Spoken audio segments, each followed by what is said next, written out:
We'll call the meeting to order, and welcome to our new facility here. We'll start off with the invocation by the Reverend Kyle Gibson, who's the senior pastor at the New Bethel African Methodist Episcopal Church. Dearly beloved, this building by which the favor of God and the labor of man has been so far completed embodies the obligation of each generation from henceforth that will come and serve the government that may serve under this building. We pray for your Holy Spirit to continue to touch all of the leaders that may pass through these halls, for all of the decisions that they may make may be made divinely made, that you touch their hearts and souls in the best interests of all the players, taxpayers, and citizens of Indian River County. May you continue to allow your Holy Spirit to dwell in this place as your leaders serve you from the goodness of their heart. This prayer we ask in your most magnificent name. Amen. Amen. Would you like me to give the pledge? Yeah, would you? Yes. I pledge allegiance To the flag of the United States of America and to the republic for which it stands, one nation under God, indivisible, with liberty and justice for all.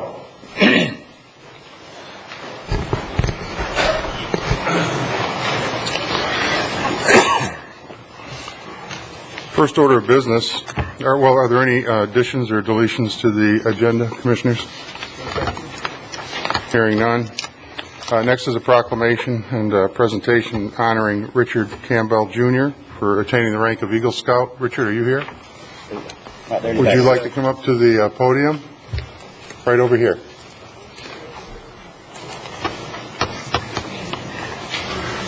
I'm going to read a proclamation, and then you'll have an opportunity to say something, and then we'd all like to shake your hand and congratulate you for such an achievement. Okay. And this is honoring Richard Campbell, Jr. for attaining the rank of Eagle Scout. Whereas the Eagle Scout is the highest rank of recognition offered in scouting, and young men must exemplify the highest ideals of the Boy Scout movement to qualify for this rank. And whereas, to earn the rank of Eagle Scout, a Boy Scout must advance through 5 ranks: Tenderfoot, Second Class, First Class, Star, Life, and Eagle. A Scout must earn 21 merit badges in addition to many of the other requirements. Whereas Richard Campbell, Jr. is a valued member of Boy Scout Troop 598 and an honor student at Sebastian River High School, and is a dedicated young man who has earned the respect and admiration of his fellow Scouts through the active participation in many programs sponsored by the Boy Scouts of America. Whereas Richard has exhibited a commitment to the scouting principles while participating in such other community activities as building an equestrian corral at the North Sebastian Conservation Area. Now therefore be it proclaimed by the Board of County Commissioners, Indian River County, Florida, that the Board recognizes the accomplishments of Richard Campbell, Jr. and honors him for his achievement, and that's adopted this day and signed by all 5 of the Board members. Thank you. Thank you, too.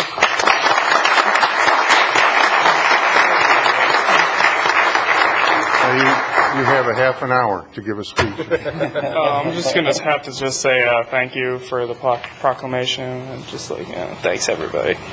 Thank you, Richard. Mr. Chairman, just as he comes up, if you could, I'd like my picture taken with an Eagle Scout, if you wouldn't mind. It always helps our credibility up here. So why don't we bring? You might not agree to that, Commissioner. Why don't we bring our Eagle Scout right up here at the dais? That's fine. That's it. Why don't Thank you you. come on up here, Richard? No, come on up through the stairs.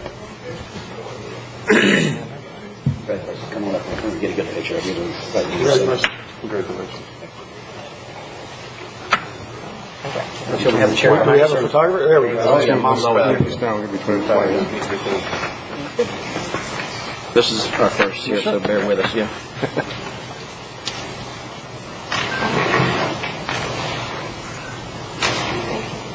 Got it? All right.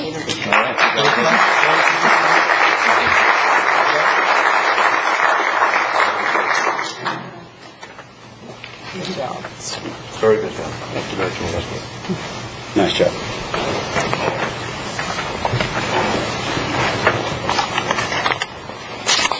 We have 2.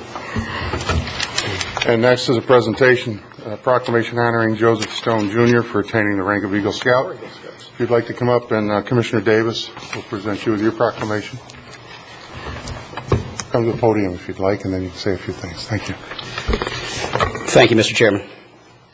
This is a proclamation honoring Joseph Stone, Jr. for attaining the rank of Eagle Scout. Whereas the Eagle Scout is the highest rank of recognition offered in scouting, and a young man must exemplify the highest ideals of Boy Scout movement to qualify for this rank. And whereas, to earn the rank of Eagle Scout, a Boy Scout must advance through 5 ranks: Tenderfoot, Second Class, First Class, Star, Life, and Eagle. A Scout must earn 21 merit badges in addition to many other requirements. And whereas Joseph Stone, Jr. is a valued member of the Boy Scout Troop 598, a member of the Indian River County 4-H program, the National Junior Reserve Officer Training Corps, NJROTC, a graduating honor student at Sebastian River High School, and is a dedicated young man who has earned the respect and admiration of his fellow Scouts through his active participation in many programs sponsored by the Boy Scouts of America. And whereas Joseph has exhibited a commitment to the scouting principles while participating in such other communities' activities as building a fire pit and bench seating for the United Church of Sebastian. Now, therefore, be it proclaimed by the Board of County Commissioners, Indian River County of Florida, that the Board recognizes the accomplishments of Joseph Stone, Jr. and honors him for his achievements, adopted this 4th day of September, 2007, signed by all 5 County Commissioners. And I'd like to say, just to the Scout program in general, had the opportunity to attend several fundraising events. I believe it's the Gulf Stream Council that covers, and some fine. You're joining some fine ranks of some fine individuals of those that I know in this community that are previous Eagle Scouts. And I just really want to say congratulations. You're all examples of what we need more of in this community, and congratulations.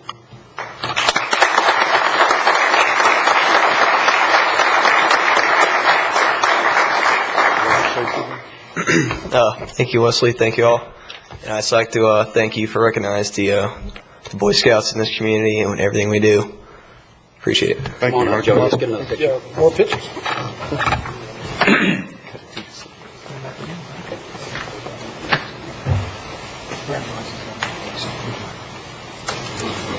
I'll go in the center of the place.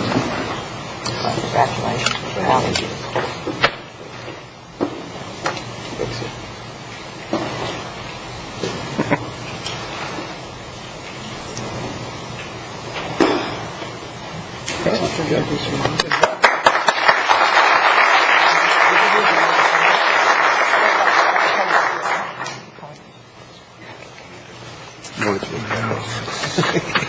Mr. Chairman, if I could, as we get situated, I'd also just like to congratulate the parents of these individuals. Everybody that's ever had children know that you don't have children go this far without good support from the parents, and I'd like to congratulate them also.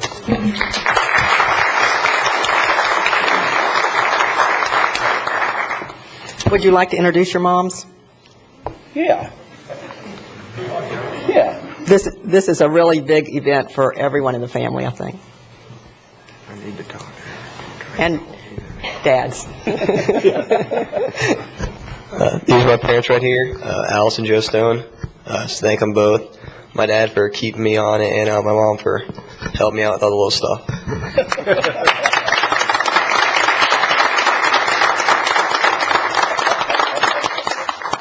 This is my mom, Martha Campbell, and she's just just been on me since the day I started Scouts. Just keep hassling me to keep going, and I guess that's why I got here.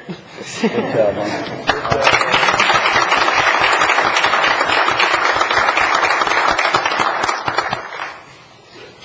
Thank you again.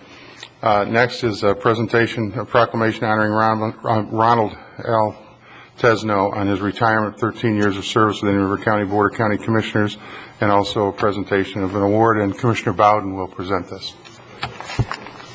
Thank you, Mr. Chairman. Ron, would you like to come forward to the podium? Yes, ma'am. This is to certify that Ronald L. Tesno is hereby presented this retirement award for outstanding performance and faithful service to Indian River County Board of County Commissioners for the 13 years of service on the 30th day of August 2007. And then we have a proclamation Thank you. honoring Ronald L. Tesno on his retirement from the Indian River County Board of County Commissioners, Department of Veterans Services.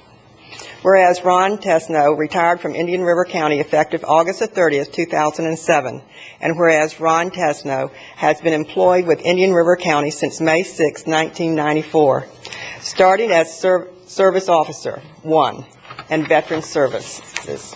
During his I have to put my glasses on. I could. During his services with the county, he continually received excellent marks for his performances. On September the 27th, 2001, Ron was reclassified to manager, which is the position held until his retirement, August the 30th, 2007. Whereas Ron Tesno proudly served in the United States Navy for 29 years, he went on to serve this county and the veterans with distinction and selflessness. During his years of service, he was dedicated and his work was greatly appreciated by his employer and co-workers alike. And now, therefore, be it proclaimed by the Board of County Commissioners of Indian River County, Florida, that the Board applauds the efforts of Ron Tesno on behalf of the county, and the Board wishes to express their appreciation for his dedication, service, and Ron Tesno has given to the Indian River County for the last 13 years. And be it further proclaimed that the Board of County Commissioners and the staff extend heartfelt wishes for success in his future endeavors. Thank you so much.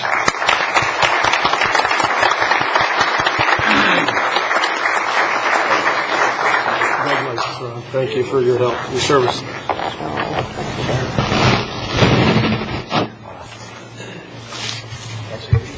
Certainly. Absolutely.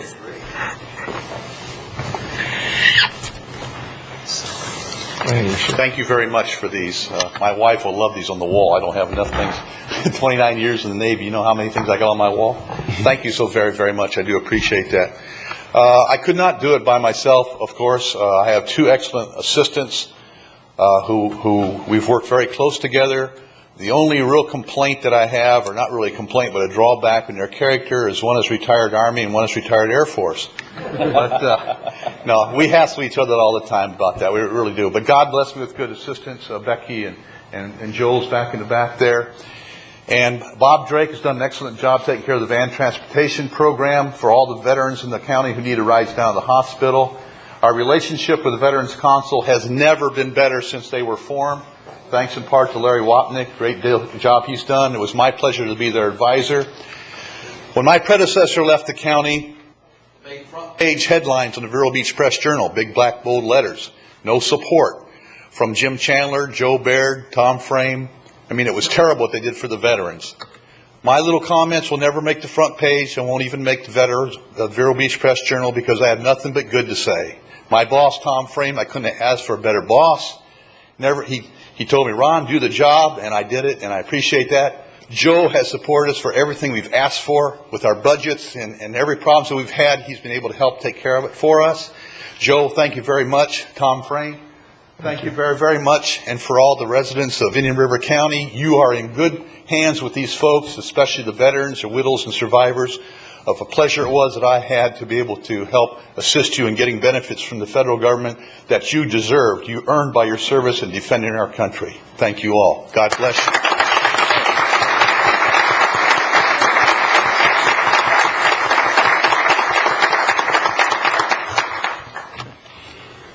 We're going to move the approval of the minutes. I think we have another presentation for him. Oh, I'm sorry. Presentation of award to Ron Tesno again from Larry Wapnick from the Veterans Council. Sorry about that. Forgive me, Larry. Thank you. I'm glad we weren't overlooked. This building is so big, it can easily be done. Ron, will you please step back up again? I didn't put anything in about Joe Baird, but Joe Baird was very instrumental from the very beginning in bringing Veterans Services and Veterans Council together.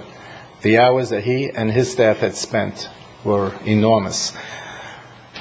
On behalf of the Veterans Council of Indian River County, Florida, I would like to thank the county commissioners for giving me this opportunity to thank our friend Ron Tesno, former Director of the Veterans Services of Indian River County.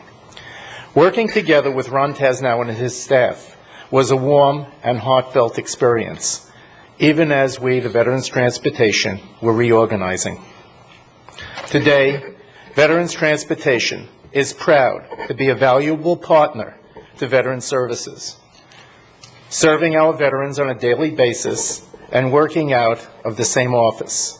Both organizations work together in a congenial and productive atmosphere. We provide the transportation, and Ron, your staff, advises county veterans about their present matters and benefits. It is because of your leadership and devotion that this county is ready to handle all returning veterans from the Middle East, as well as many of the veterans moving into our area who need proper guidance.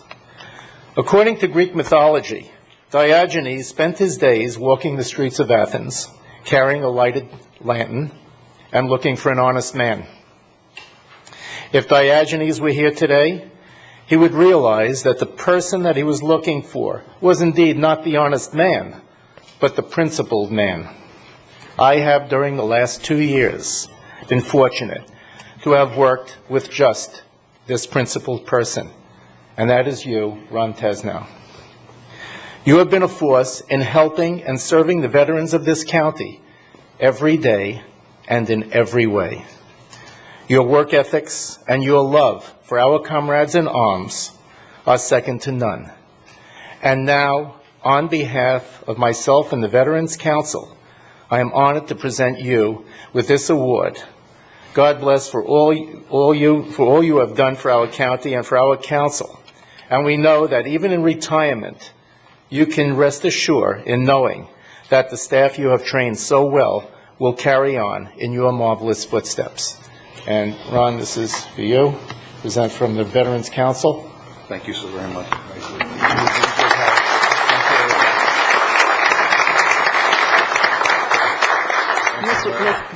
Mr. Chairman? Yes. I do notice that... Gary, I forgot one thing. Okay. It would not be a proper presentation without calling on John Matthews, who is past president of the Veterans Council, because John also has a few kind words to say about Ron. Very good. Welcome, John. Thank you very much. I'm John Matthews, the immediate past president of the Veterans Council and past commandant of the Marine Corps League. I'd like to thank Ron for all his hard work and devotion to his job. He has helped many veterans in our community. He assisted the Veterans Council in countless ways, improving our service to the veterans and helping improve their quality of life.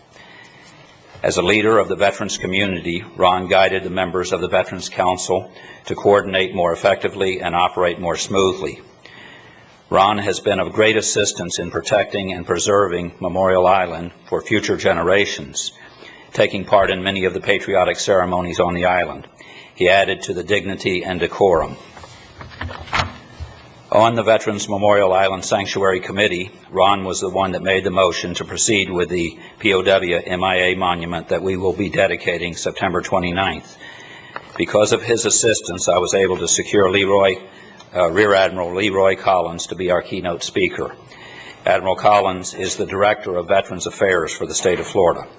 This monument will be a great tribute to those prisoners of war and still missing in action. It's appropriate that we recognize their great sacrifice and the sacrifice of their loved ones waiting and wondering their fate. Ron has been involved with and been of assistance to so many veterans. I'm sure he would be at the top of any list of the most respected and admired members of our veterans community. Ron, thank you for everything.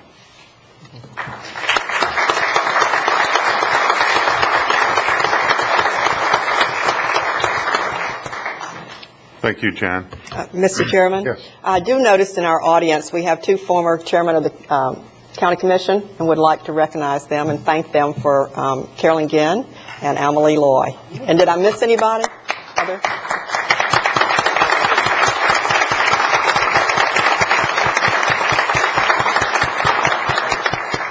This is a little different from the old courthouse downtown, isn't it, Emily? Thank you. And thank both of you for attending. I apologize for not recognizing you myself. I didn't see him, but thank you, Sandra. You're always welcome.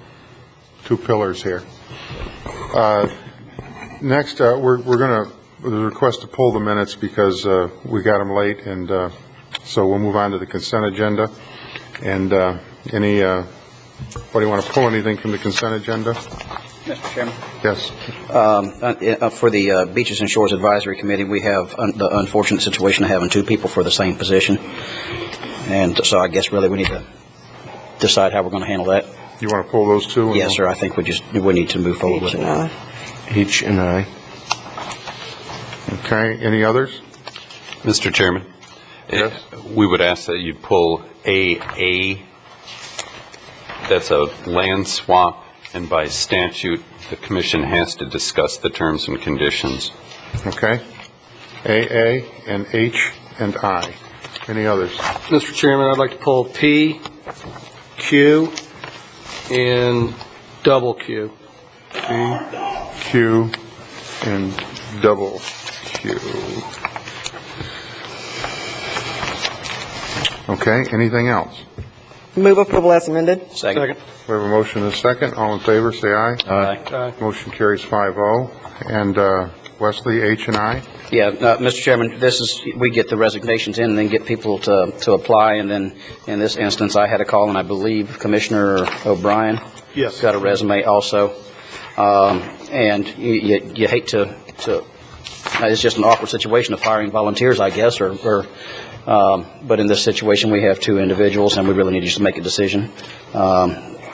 And I'd just like to say, before this even moves forward, this isn't indicative of anybody's qualifications or everything. We've got to choose one. So in the past, Mr. Chairman, how we've handled this is basically you've asked all those in favor of one, say aye. All those Aye. Mr. Chairman, I just have one comment on this. Earlier, we had someone from the Beach and Shores resign from the committee because of membership in other organizations, and they were kind of overrepresented on the Beach and Shores. And so we tried to get a little bit more diversity in the makeup of these advisory committees, and not try to have it too heavily weighted to one particular user group or not. Would you like to make a motion? Well, I'd like to make a motion to approve the application of Stephen Krasko for Beach and Shores. I'll second that. Which one came in first? I don't know. Mine is dated the 24th of July, and the other one is dated August 28th. Although, I don't know when the applications came in, that's just when the memos were written. Yeah, I got it before then, but Commissioner, I don't remember the exact date. I would probably guess that 24th, probably Commissioner O'Brien's came in first, if I had to guess. Okay. Any further discussion? Well, we thank everyone for serving, and those who want to serve. And if there's another, the one who doesn't get, if there's another committee that they'd like to serve on, please put your name in, or we'll pass your name on too. We're always looking for good people. Right. Yeah, it's an awkward situation, but yeah. All those in favor of the motion say aye. Aye. Aye. Opposed, like sign. Aye. Motion carries 4-1. Commissioner That was Davis. 3-2. 3-2. Okay. Motion carries 3-2. Commissioner Fleischer, Commissioner Davis voting in no. Okay. Thank you. Next item is P, and that is Quail Creek PD request for Successor Development SLM Investment LLC for the extension of to complete required improvements. Memorandum dated August 15th, found on pages 79 through 100. Yes, Mr. Chairman, actually, I'd just like to handle P and Q together. They're both kind of related, and more for comment. I don't know, is there anyone from the applicant here this morning? My concern here is one of the principals in this is Mr. Markowski, and I've had several residents down the Citrus Springs subdivision have had concerns about their homes not being finished properly. And we do have a meeting set up with, I believe, Jared Markowski to deal with those. I just kind of, want to make sure that it's on record. We need to get these other homes finished as well. And instead of granting more, extensions, this work needs to be done right, and get it done as soon as possible. Okay, we were not the developers in that site. We were home builders. And this is with an individual's home. Right, and we've been completed with that development for a few years now. Well, I have a resident who is still writing letters to y'all and having issues. And we have a meet, like I said, we've had to schedule a meeting with Mr. Jared Mufkowski to deal with it. And I just want y'all to know we need to get these done. We will resolve the issue with whatever it is with Jared and the homeowner. With that one specific house you're talking about? Yes. I'm sure he'll resolve it.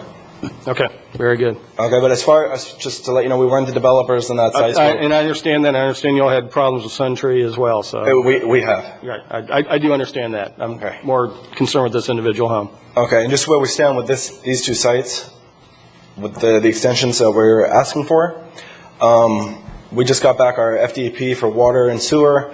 We're very close, 95% completed. We're already into the county for our initial CC punch list, so we're going to be very close on both jobs. Good. Mr. Chairman, with that, I'd move approval of P and Q. Second. A motion second. Any discussion? Yes, Mr. Chairman, just Mr. Commissioner O'Brien, if you have any issues that, as a commission, we could help you on those houses down there. Don't be afraid to bring that up. I'm with you on that. I'll certainly let you all know. Thank you. Yeah. Okay, we have a motion and a second. All those in favor say aye. Aye. Motion carries 5-0. Next is AA, right-of-way acquisition, County Road Project 0421 and 8th Street between 66th Avenue and 74th Avenue. Reuben and Sandra Koch, husband and wife, memorandum dated August 22nd, 2007, found on pages 239 through 256. Mr. Chairman? Yes. I guess really, I'll move to approve, let the attorney talk about what we need to talk about to make it legal, and we'll go from there. I guess we need a motion to approve so we can put it on the floor for discussion. I'll second the motion. We have a motion and a second. Under discussion? Yes. Commissioners, this is just a property swap between the county and the Kochs. The county purchased the Franks property adjacent to the Koch property and for right-of-way purposes along 74th. The county only needs about half of the Franks property, and the back half of the Franks property is basically useless to the county. The Kochs, it's my understanding, have a tree farm nursery business, and they have inquired and we have agreed to go ahead and sell to them or exchange the back half of the Franks property in exchange for the right-of-way necessary for the Koch property on 74th. It's an unequal swap. We'll have to make up the difference with cash to the Kochs, but they will take over ownership of the back half of the Franks property after the Franks lease has been completed. Okay. We have a motion and a second. Any further discussion? All those in favor of the motion say aye. Aye. Opposed, like sign. Motion carries. Thank you. Next is double Q, I believe. That's right-of-way acquisition, 66th Avenue, south of 8th Street. Robert W. and Joanne Schlitt, husband and wife. Memorandum dated August 23rd, 2007. Found on pages 517 through 524. Yes, Mr. Chairman, thank you. My question here for staff is that most of these other right-of-way acquisitions we see coming before us have been in the pretty much close range of $70,000 an acre, but on this particular parcel we're paying pretty close to $175,000 an acre. And any reason for such a big difference in the price? I don't think your mic's on. You're on, Joe. Push the button right there in front. There you go. Jim Davis, Public Works Director. This particular property, the county secured an appraisal from Peter Armfield to determine the value. There are some severance damages due to the fact that the right-of-way line will be close to their home. We are taking a buffer, $21,000 worth of planted buffer they have along their frontage. And if you want to get into the details of the appraisal, I can have that available. If you'd like to table this and put it on Public Works items later on the agenda, I can get the file for you and get into more detail. But the value was based on an MAI appraisal by Peter Armfield.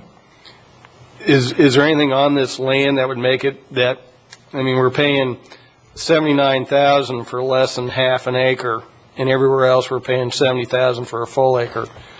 And I understand the severance damages, and that's listed separately, so I'm just looking at the land value. $79,000 for less than half an acre compared to $70,000 for a full acre. Usually the $70,000 per acre value is on unbuilt on property, large acreage, perhaps 10-acre tracts or 20-acre tracts where we're not into close proximity to a home. And this has been a lengthy negotiation. Ralph Evans is the attorney, I believe, for the Schlitt family. And it's just taken us about 2 years to get to this point. But if you'd like details on the appraisal, I can have that available. Yeah, Mr. Chairman, with your permission, I wouldn't mind tabling this till further in the agenda and be able to look at the more detail. So I think motion to table, then That'd bring be it back. my motion to table and bring it back. Would you like it at the next meeting, or would you like to look at that appraisal during one of the breaks and have it during Public Works at the end of this meeting? Is there anything time sensitive about this, Jim? Well, we have a signed contract that will expire within 30 days, I believe, and it was executed August the 2nd. So that means it's expired. It's already expired 2 days ago.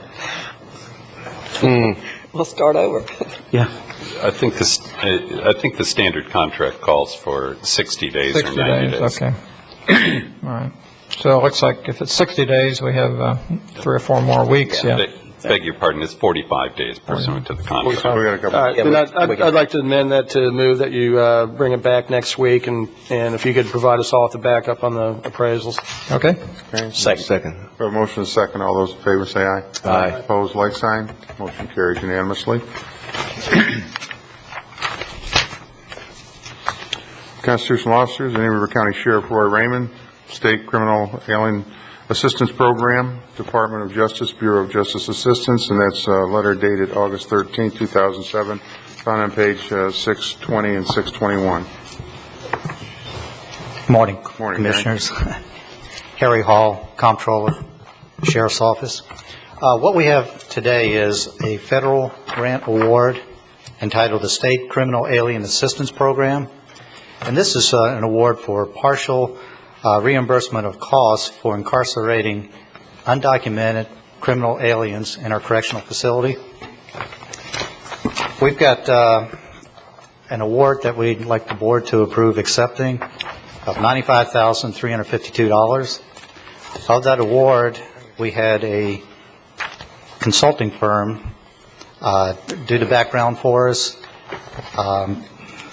and their fee is $20,977.44, leaving a net to the board of $74,374.56. I'd like to point out that this is the 4th year in a row that we've applied for the grant. The consulting firm that we've used has been very successful on our behalf. This year, out of 3,140 agencies around the country, only 801 were successful in being awarded funds. I'll move to accept $95,000. Second. We have a motion and a second. Any further discussion? Yes, Mr. Chairman. Just real quick. Just looking at 20% is pretty high for a consulting fee. I would assume that means they wrote the grant. They wrote it. What we did is we provided the data, which was pretty time consuming, but they also review it, find out what is relevant to put into the grant. They write the grant, then they actually go and present it on our behalf. Okay. We do not, we were asked last year if we had in-house expertise to do this ourselves, and we don't currently have it locally. Okay. Any further discussion? If not, all those in favor of the motion say aye. Aye. Opposed, like sign. Motion carries unanimously.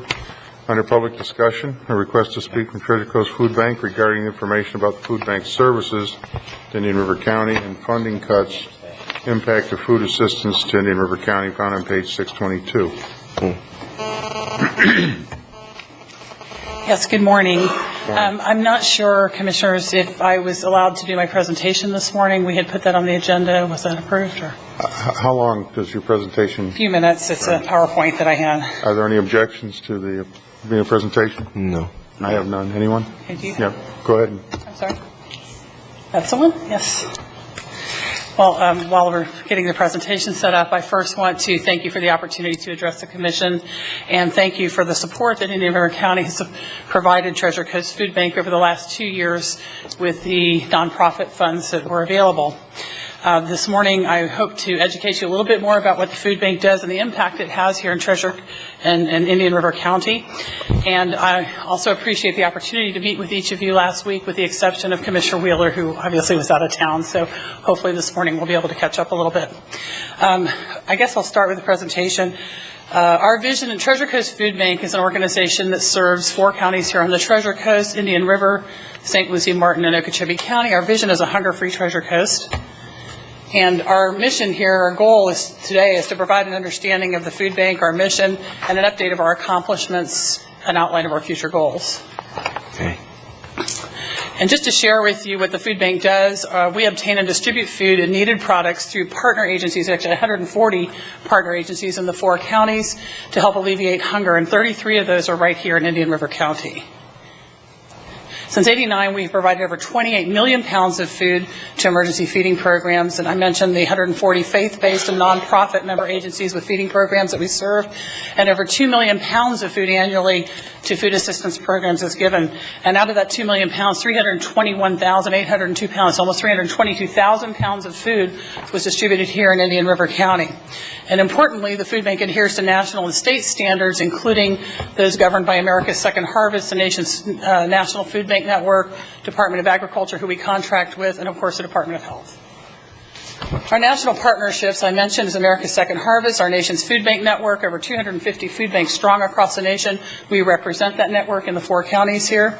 We partner with national food manufacturers like General Mills, Nabisco, Heinz, and others. We also partner with FEMA, USDA, Red Cross, and Salvation Army, especially when it comes to disaster relief, and we'll talk about those disaster accomplishments later in the presentation. Our statewide partners, we are a member of the Florida Association of Food Banks. Those are 16 regional food banks covering all 67 counties in the state. We also partner here in the state with Florida Department of Ag and Consumer Services. Commissioner Bronson contracts with us to deliver the USDA commodities program in the 4 counties. Our Florida legislature has supported us, and we remain partners, especially with our local delegates, such as Senator Pruitt, Representative Gail Harrell. This year, Senator Herodopoulos was instrumental, Representative Mayfield and Popple.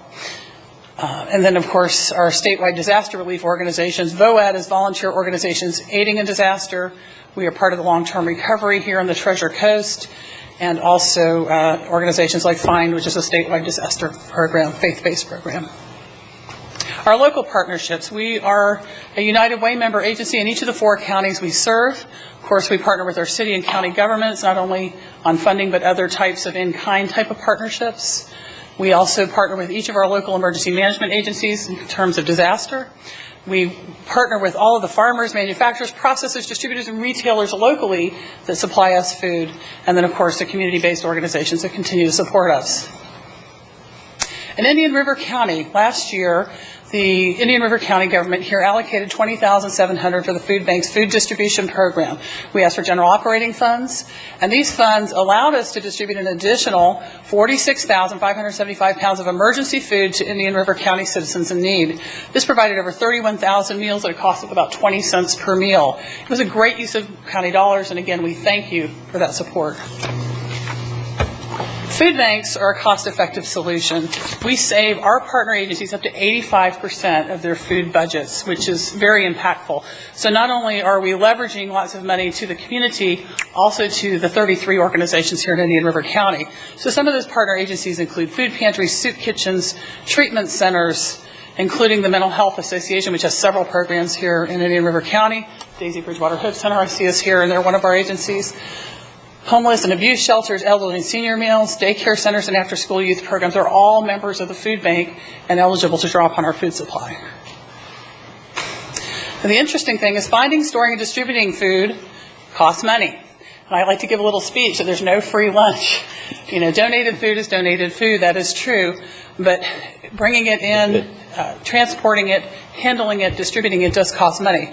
So the national average of a wholesale cost of food is about $1.50. That's for the value of the food, and that's a commissioned study by KPMG every year with America's Second Harvest. The national average operating cost for handling that pound of food by food banks is about 25 cents.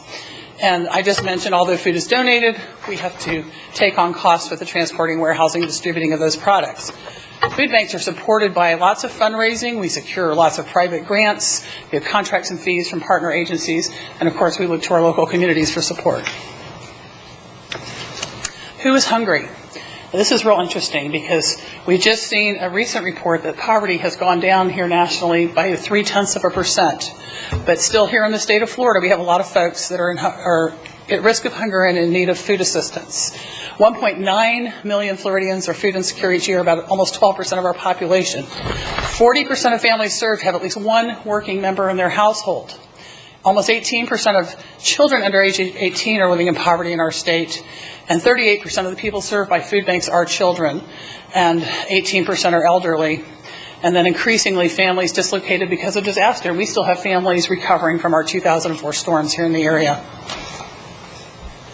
Our disaster and response and recovery, we supply resources during declared disasters. We stage national donations. In the 2004 storms, we were able to distribute 1.4 million pounds of food in the 11 weeks of recovery, impacting all 4 counties, with over 280,000 pounds of food coming here to Indian River County. We also, at the food bank, have transportation fleet mobilization with 4 trucks.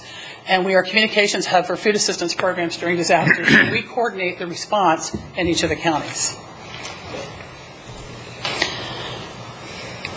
Over 1 million meals were provided to Treasure Coast disaster victims after the 2004 storms. We took leadership roles with the EOCs. We were actually the function of ESF 11 in Martin County, which means we commanded all the food and water coming into the county and coordinated in 4 counties some of the very first responders' response. We had tractor trailers of food and water before FEMA, before our points of distribution were set up helping victims. And then, of course, we worked with the partner agencies, with volunteer and relief organizations. Some factors that have caused food banks financial strain.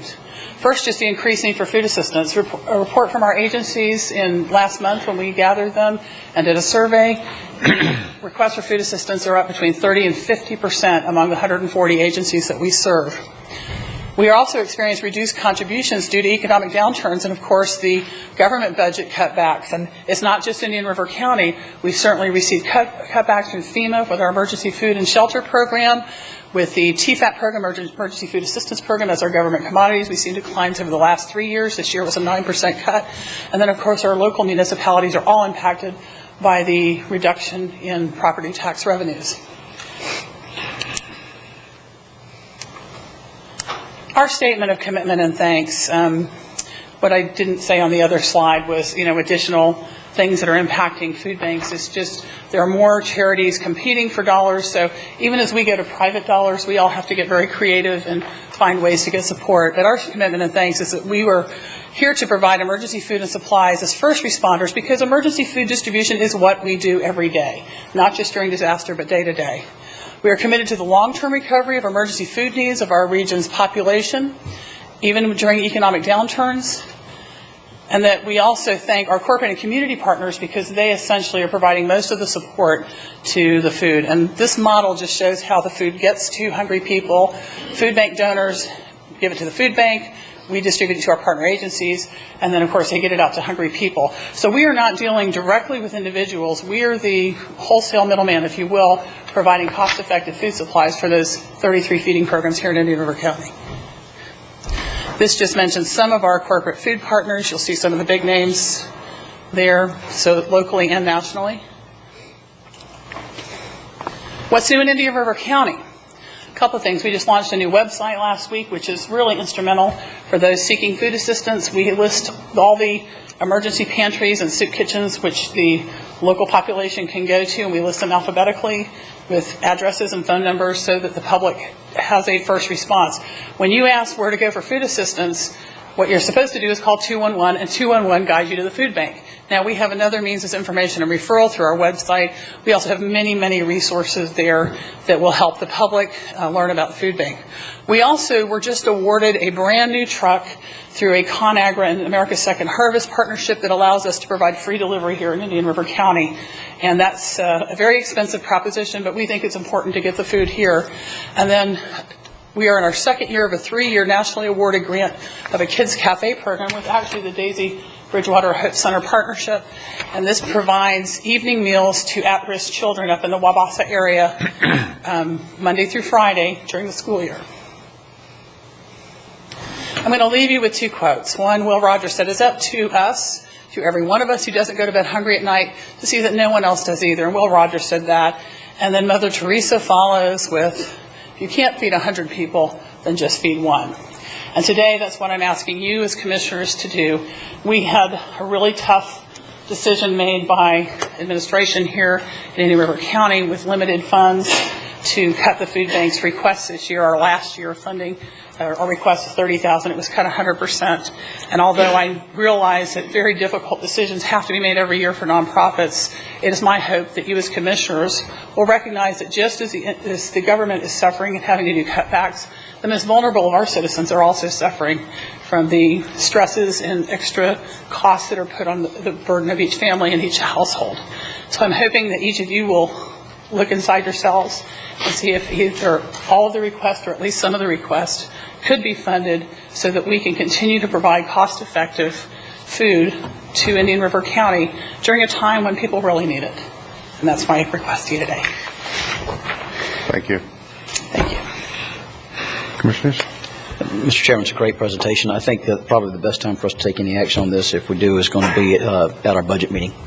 That would be, in my opinion, the appropriate time. Should be tomorrow night? Yes, sir. I agree, Mr. Chairman. Thank you. Thank you very much. Thank you. Any other comments? Okay. The next item is a request to speak from Robert Johnson regarding the new building. Mr. Johnson?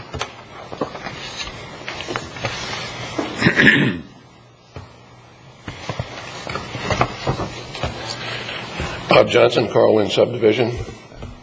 I'd like to take this opportunity as a citizen of Indian River County and a taxpayer of Indian River County to congratulate the County Commission, Joe Beard and Mr. Bloom and others on the results of a wonderful new administration building. And we all look forward to meeting here in the future, and maybe Mrs. Ginn would like to say something too about this. Thank you. Thank you, Mr. Johnson. Mrs. Ginn?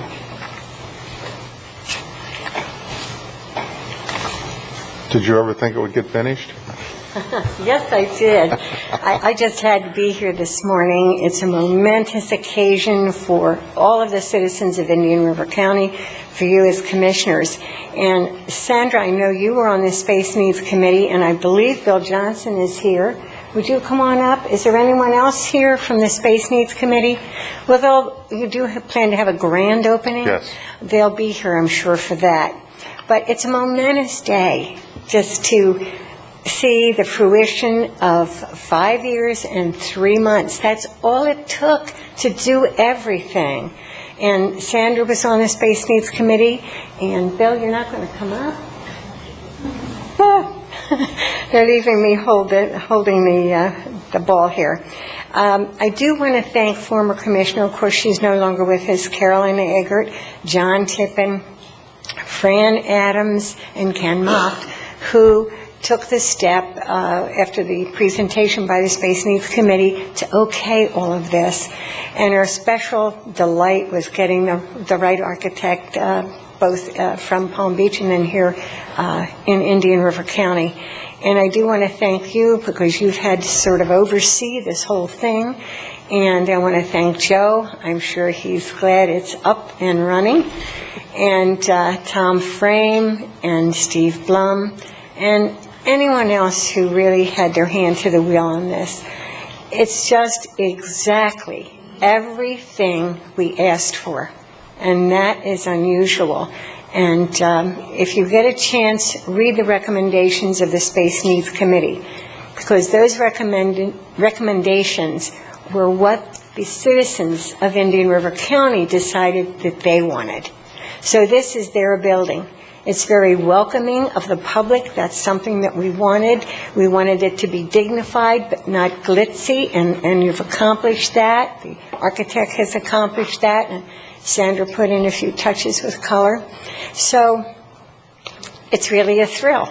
It's a wonderful time just to be into this chamber today to see what's been accomplished. So enjoy it while you're here, and we all pass through. I've passed through 8 years, but we all accomplish a little bit as we go along as a commissioner, and this is for the people, and I know that they are going to enjoy it, and I look forward to the grand opening. And thank you for letting me speak. I hadn't intended to. Always. Thank you, Commissioner. Thank you, Ms. Kim. Here's Bill.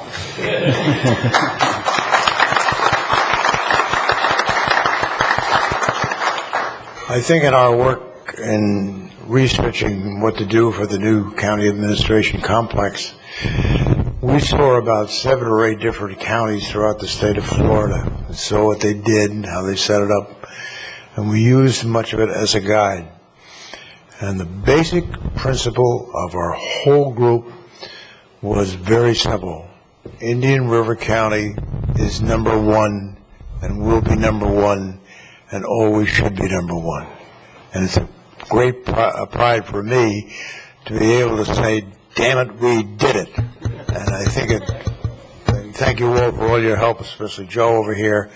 And let's go on. But remember, we're number one. Thank you. And we doubly want to thank Carolyn again. She did a yeoman's job of starting this and getting the ball rolling and sticking it through all the way. And would like to comment that every stick of furniture, every palm tree and blade of grass in the buildings are all paid for. Absolutely. That was very significant, yeah. Thank you, Joe Baird. Joe, just as a comment, what was the total cost of this building? I think all the buildings together, and people forget this, there's 4 buildings affiliated with this project. There's the EOC out west, there's the Supervised Elections building, and the 2 buildings here, and it was about $46 million. $46 million, because I received a letter that went to Senator Herodopoulos that said the cost was $88 million, and I know that's not accurate, but I just wanted you to point that out. Well, then we came in under budget. Yes. Thank you. Even with the shower. Yay. Good job, Joe. Thank you. Next is the Daisy Bridgewater Hope Center, memorandum dated August 29th, and that's found on pages 624, 625. Someone going to? Yes, I think they're here to present. They have requested that we pay their impact fees. It's a county-owned property. They lease from us. They've received donations to build and expand on the facility. However, their budget is very close. They're asking for the one-time payment of impact fees in the amount of $46,000. And they asked that the commission look into this. We cannot waive impact fees. This will have to be paid through another means into our impact fee fund. I put this on the agenda after receiving a request, and I think they're here to explain their project and their expansion and what the Daisy Hope program does for the community. It helps children, and they're expanding to help those children that are in need. Is there someone here that wants to be heard on this?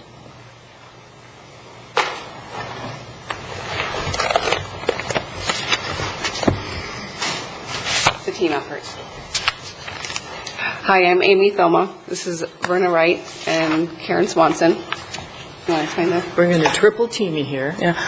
I'm the executive director of the Daisy Hope Center, Verna Wright. We're in the process of doing an expansion, addition in terms of modulars, the same ones that was put at Gifford Middle School. And the reason for that is we're in the county's old cafeteria of the Douglas Elementary School that we converted into an after-school program, which is about 18 to 20 years old. And we've outgrown it. We're serving anywhere from 75 to 110 kids a day, and we just don't have the room. And we have a donor who's stepped forward and said he would buy the modules. When we made the decision to do that. I personally didn't entail what was all involved, and after talking to Joe and some of the other county officials, I realized what was involved and what we had to do. So we're making a request, a plea to you today to have those fees waived because we don't have it in our budget. We're a very small after-school program, but growing every day. We get kids. As a matter of fact, as Friday afternoon, we're going to have 127 kids today. And you're talking kids from kindergarten to high school. We have a computer lab that's now housed in an old storage room where food used to be storage, and we've converted that into a computer lab because the kids in that area don't have computers, so they come to the center for computers. We help them with after school. For the last 3 years, every third grader that has come to Days of Hope has passed the FCAT. We sent our first high school male to school to college this year. No one in his family has ever gone to college. So we're making results, but we're just doing it on top of each other. Like Verna said, we do have a donor that's paid for not only the modulars, but all of the site work that's being done through a family foundation, and he's been completely generous. It's been pretty much a pro bono effort. Tony Donadio has donated all the architectural services, and Schulke, Biddle, and Stoddard have done a lot of work as well pro bono. Our firm has basically headed up the design and development of the whole entire project, as well as Tim Zork is donating all the general contracting services, and plus basically everybody who's bidding on the site work and all of the other project has really just basically covering the costs that they have for insurance, workers' comp, and all that. So everybody's really pitched in for this project to help the area of El Paso, and it's definitely filling a huge, huge need. Thank you. My name is Karen Swanson, and I just wanted to say the building is not 18 years old, it's about 40. And the reason we had to get to this point is because we absolutely could not rehab the building. It had to be torn down. And these children absolutely deserve this. This is less than 10% of the budget. Thank you. Thank you. Should we take this up at budget hearing, or? That's a good question. I don't. They're asking for this to be brought out of current year funds presently, and it would have to come out of our contingency. It's $43,541.37 for the impact fees. They had, like I said before, they'd requested we waive them. We cannot. We'd pay it out of our contingency funds in the current year is a request. We've built our contingency fund back up completely from the hurricanes. Well, we have presently in the general fund we have $80,983 remaining in contingencies, and in the MSTU we have $49,577. The year ends September 30th. We would probably take this money from a combination of both the general fund and the MSTU contingency funds. You know, one of the things that I heard here today that I really liked is the fact that it appears that the entire community has stepped up and donated and have really gone the extra mile for this. And I hate to set a precedent because, you know, we just went through budget and all that, but it sounds to me like, you know, here's something that everybody's participated in, and it's certainly a need, and it's probably a good thing to do, particularly for what they do with our youth, with the kids. Saying that, I move approval. Second. We have a motion and a second. Any further discussion? All those in favor say aye. Aye. Aye. Opposed, like sign. Motion carries 5-0. Thank you. Good luck. And thank you for the partners in the community. Next is the County Administration Complex grand opening. Commissioner Baird, I'm sorry. Oh, please. Well, he can't take the pay cut. Freudian slip there, huh? I just have this item, and we've had discussions on having a grand opening, and I just want an idea of when the commissioners think what would fit in your schedule, when would you like it, and so I'm just asking for direction, basically. We want to get the facility up and running, get all the kinks worked out before we had a grand opening. It's at your pleasure, whatever we feel we'll need probably 2 to 3 weeks just to send notice out, and The How other about problem, pardon? I'm sorry, go ahead, I didn't mean to. So we just want to make sure that we can work it out where that everyone can be present and work it into everyone's schedule. How about the middle of October? That'd give you a month or so, 5 weeks to get everything pulled together? Did you want it during the week, on the weekend? Those are some questions we've had. Do you want to go into the evening? I know it would be somewhat disrupting to employees to have it during the week, but by the same token, They'd be here. everybody would see how the offices are functioning, who's there, meet the employees that work for the taxpayers, and I think, my personal opinion is it'd be worth that inconvenience to have the building up and running when people come through, but that's my opinion. It's up to Should we work on a Friday afternoon, try and do it a Friday afternoon? And I would suggest somehow, we still have some active members from the Space Needs Committee. I know that they'd probably help us out a little bit in conducting a grand opening of some kind, because I think they'd play an integral part in any dedication that we did. So middle of October would be fine, weekday. But I think we're right on track with that. Okay. Okay. I'll bring back a date for next week. Thank you. Next is under Public Works. That's the purchase of 10 acres, Dean Tract from the land exchange with the state of Florida, realignment for 102nd Terrace, and for a stormwater management tract associated with County Road 512 road improvements. That's found on page 627 through 654.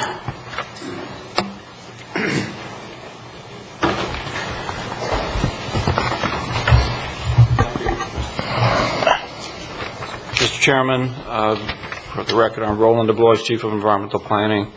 Although this is a public works item, I've been involved in that. This involves an exchange of property, environmental property related to exchange with the state as it relates to the St. Sebastian River Preserve State Park. And I have a brief PowerPoint presentation.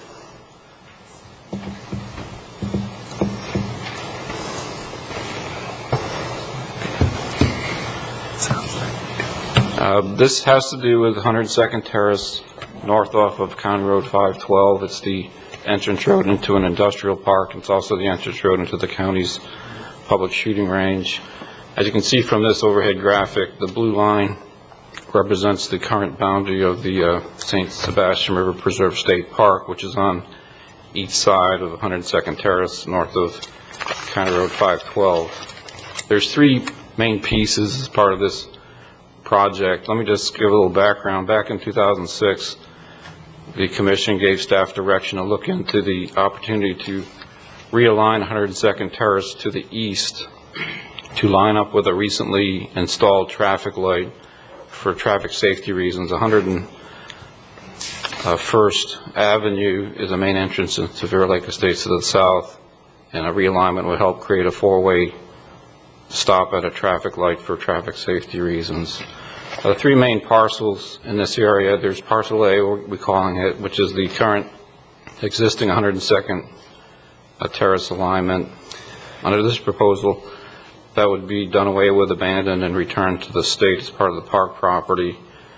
In turn, the county would receive parcel C, or the proposed new 102nd Avenue north of 512, where there is that existing traffic light. Another component that's needed by the county for its County Road 512 road improvements, which are underway, is a stormwater tract, which needs to be in this general vicinity. So we're taking the opportunity to work with the state to see if we can exchange land to also gain that stormwater tract as part of the package. Here's another look at it from an aerial photo view. Again, we have the three parcels. Parcel A, which would be the abandoned right-of-way return to the state, is about 2.84 acres. The parcel that the county would gain for the new alignment is about 2.79 acres. And the needed stormwater tract is about 6.84 acres. As you can see from the aerial, particularly the stormwater tract is in an area that's improved pasture. It's also in a part of the existing state park that's kind of isolated from the remaining 22,000 acres by the existing 102nd terrace alignment. As far as the swap, when we approached, we've been working with the State Division of State Land staff, and while they wouldn't entertain an outright county acquisition of property, they are entertaining an opportunity to exchange land under their procedures, and that's what we've been pursuing. As far as the two rights of way, the state kind of looks at that as kind of in a wash, where one right of way replaces their other. They're fairly comparable in acreage and resource type.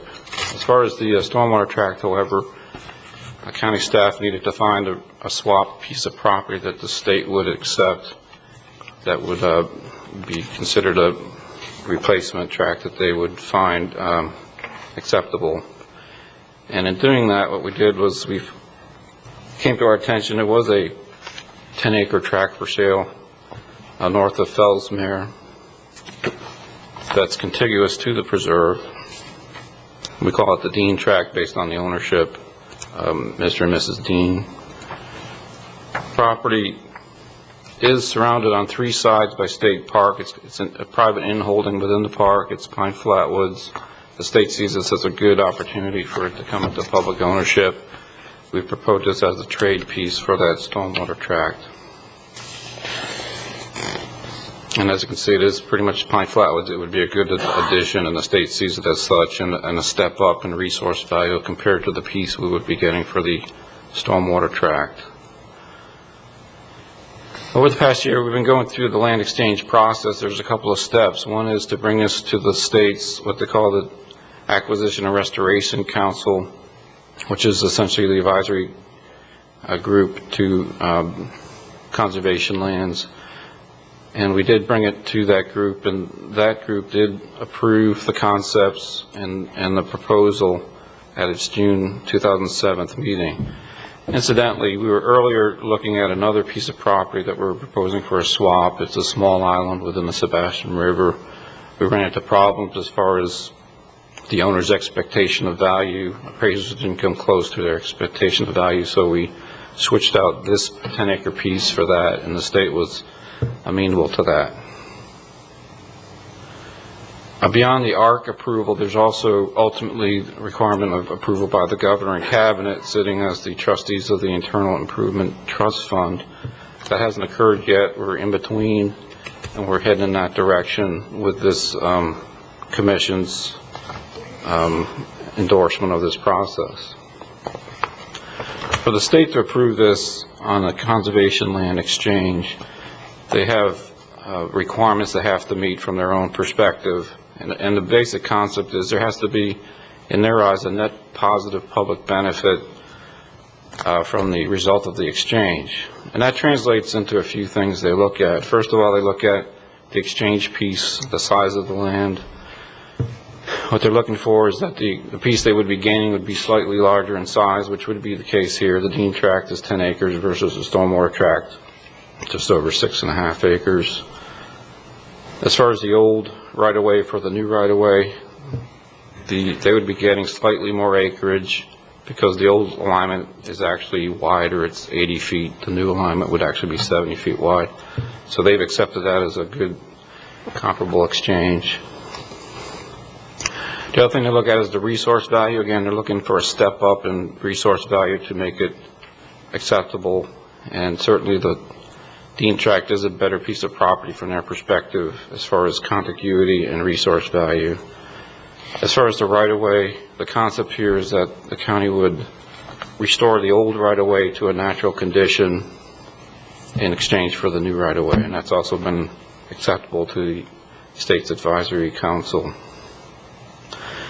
As far as the values go, the state obtained appraisals of all these components, and I'd like to go through those appraised values for reference. Parcel A, which was the existing 102nd Terrace segment, that came up with a value of $210,000, which translates, it was appraised, the properties near 102nd Terrace, all three parcels were appraised as if they had a opportunity for industrial use designation, which I'll get into a little bit of on the background on that. But Based on that, they're using $1.70 per square foot, about 74,000 per acre. Parcel C, which would be the new street alignment, is again a fairly comparable value to the exchange right away, $206,000 or about 74,000 per acre. Parcel B, which is the stormwater tract that we need to obtain for the 512 project, they again praised as if its potential use was light industrial. That translated to $2.40 per square foot, or about 93,000 per acre, the value of $636,500. The Dean tract, in contrast, because it is an agricultural property north of Fellsmere, it has a 1 per unit per 5 acre zoning density, A1. That appraised at $26,000 per acre, or $260,000. We have a contract that's been signed by the seller of the Dean tract at $290,000. When we went into this, the Deans were asking, had it on the market for $320,000. We were able to negotiate it down to $290,000, and that's the proposed purchase price. As I indicated, the values and the aspects of the actual right-of-way realignments, essentially the state looks at as being essentially a wash and covering each other. The issues with the Dean tract and the stormwater tract, of course, is in addition to the state needing at least comparable or better resource value and size, they also are requiring that the monetary value be at least made up so it's comparable. As I indicated, the stormwater tract is appraised at $636,500, the Dean tract at $260,000. So there's an appraised value difference on these exchange pieces of $376,500. And as a result, if this is to proceed, what the state's looking for is for the county to make up that value difference as part of the exchange. So based on the difference of appraised values, the county would have to supplement the exchange tract with the $76,500 in addition to acquiring and trading the Dean tract. In summary, staff's recommendation is that the board approve the Dean tract option, which we do have assigned, that we proceed with the closing of due diligence and due diligence. Incidentally, at this stage, staff would recommend proceeding with that closing. On the unlikely event that the overall exchange wasn't approved, this is still a good mitigation tract that could be used, and because of the timing of the project, we're trying to move it along and we have a need to move forward with it. So that's our recommendation on that part of it. And this would be funded through the County Road 512 Phase 4 account monies, as it is part of the overall road project. And we're also requesting that the commission authorize staff to coordinate with the state and facilitate and carry out the final process for the land exchange that I've described. And that's my presentation. Thank you. Commissioners? I have a question. Yeah. With what we're doing on Route 60 and the interest-free loan and so on and so forth, and also with our representatives, is there any way to negotiate that $376,000 where it would come out a little more to our advantage? Any way to tie them together, I guess, and use that as leverage along with our state representatives who have been supportive of what we're doing on State Road 60 to eliminate that cost out of our budget? No. You know, that's a good question. I'm not involved in the politics of it directly, but let me just say that whenever there's an exchange of conservation lands, there's a lot of scrutiny on the statewide level, and they have a pretty strict procedure they follow. And the way this is progressing, it kind of fits into that setup. So I'm not really sure what. Again, Mr. Chairman, I might be able to help you a little bit with that. Okay.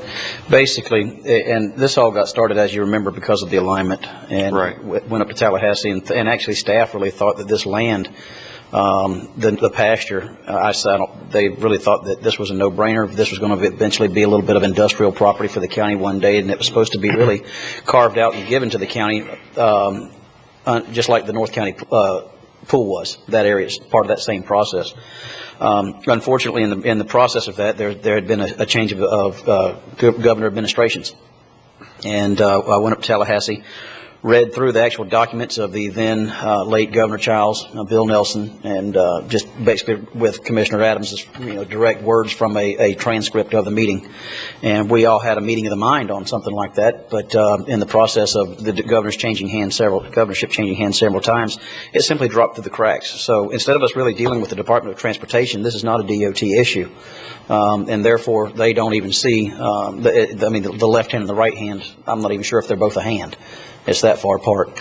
And so in dealing with the state on something like this, my goal was just to line up 101st with 102nd, and then realizing that we had a major stumbling issue. We couldn't get retention from Mr. Anson, and he had expressly mentioned that in the process. We had to basically ask the state what would it take to get this done.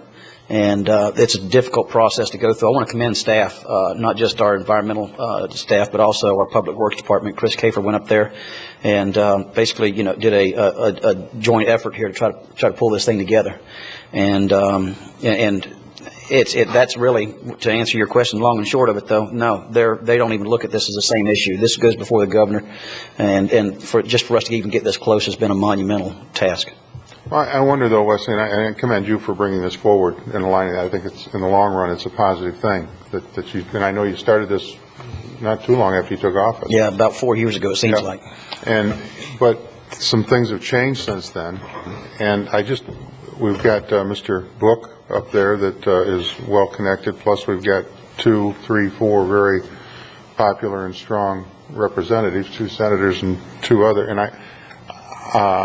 I wouldn't want to hold the project up, but by the same token, and then the fact that the picture's changed a little bit because of Route 60, I wonder, and perhaps Joe, you would know that perhaps it would be worthwhile at least to take a look at that and see if it's a possibility.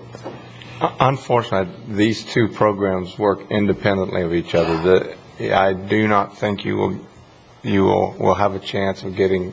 I'd like to accomplish what you would want, but I don't think we could. They're totally independent. I think we're going to have to move and close this parcel.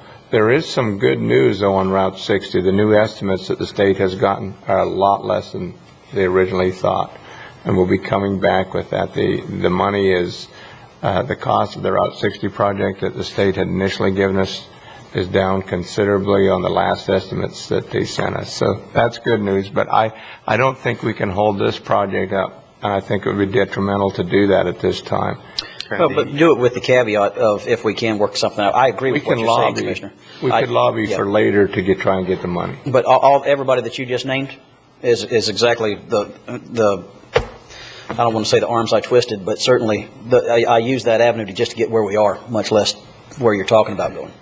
Okay. Mr. Chairman, I like everything about this project except for the appraised value of the stormwater tract. And the state is saying, they're trying to pull the same trick that we're having with St. John's right now, taking land that was purchased with conservation funds and it's now zoned conservation, and then say, oh, we're going to surplus this and because it's no longer needed now, and it's going to revert to commercial industrial, and so therefore they put a real high appraisal on it so they can stick us for an extra $400,000.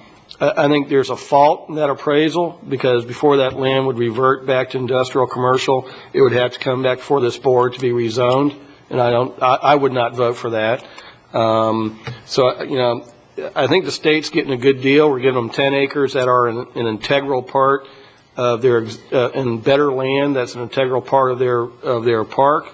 And for them to stick us with this appraisal under the assumption it'll be commercial industrial, I don't think it's right. I don't know how we argue that point, but I don't think that those appraisals are valid. I mean, it's zone conservation, and they would have to go through the same process we're arguing with St. John's now if they want to try to surplus this. Yeah, my only comment would be, if I may, is when the state bought this property, this particular segment was within the commercial industrial node of the comprehensive plan when they bought it. The other point is, we actually have a history, this commission, not necessarily this sitting commission, but this commission in the past has tried to get this property specifically for an industrial park addition. So they see those two aspects. That's some of the background that led to why And I they're could looking see at it if we were looking just to buy this tract and revert it, that'd be one thing, but we're giving them 10 acres of better quality land for 6.8 acres. The fact that they're trying to hold us up for an extra $376,000, I think is wrong. Mr. Chairman, if I could, again, Commissioner O'Brien, I do understand exactly what you're saying. I think what's interesting of note, and I would, I'm pretty sure if you would go back and look at the comprehensive land use plan prior to the Caroche property being purchased for the Sebastian River buffer, I believe the underlying density of that would have been an industrial node, I believe. And therefore, that's kind of, we took it away. And therefore, I think it's just whenever the St. John's purchased the property, or the state purchased the property, we didn't ask them. We just, if they're going to buy it for conservation, we just blanketly take it away.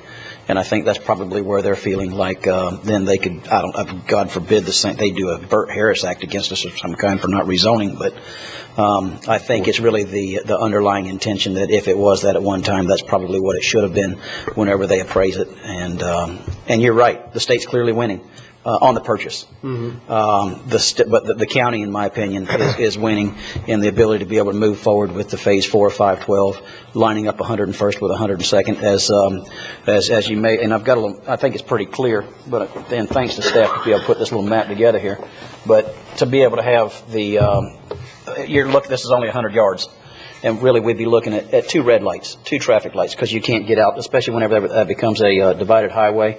And if we're going to have any expansion into the area of the industrial park, it just makes it crisp and clean. That's what got my attention. And I guess the long and short of it is, Commissioner, yes, we're at the state's mercy on this. The buffer is winning because they are getting more and better property, I would say. But quite frankly, the community is winning also, in particular those that travel 512. I think that this is the time that we ought to tie this up and be done with it. And it's hard sometimes to swallow the cost of doing business, but that's probably what this is, and it's time to tidy this up and move on. In fact, I'll go ahead and make a motion to approve staff recommendation. We have a motion and a second. Any further discussion? All those in favor of the motion say aye. Aye. Those opposed, motion carries 5-0. Thank you, Commissioners. And we're going to take a 10-minute break.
Call the commission meeting back to order. And next under utility services is the regional residual dewatering facility operations found on pages 655 through 656.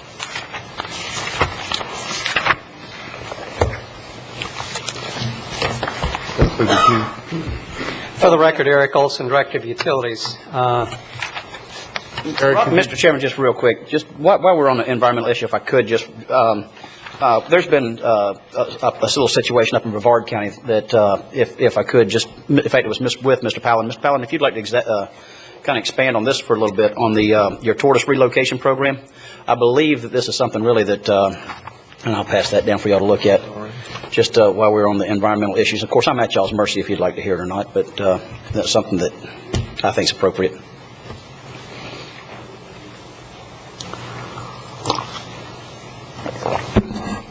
Turtle talk? Yeah, okay. It's about the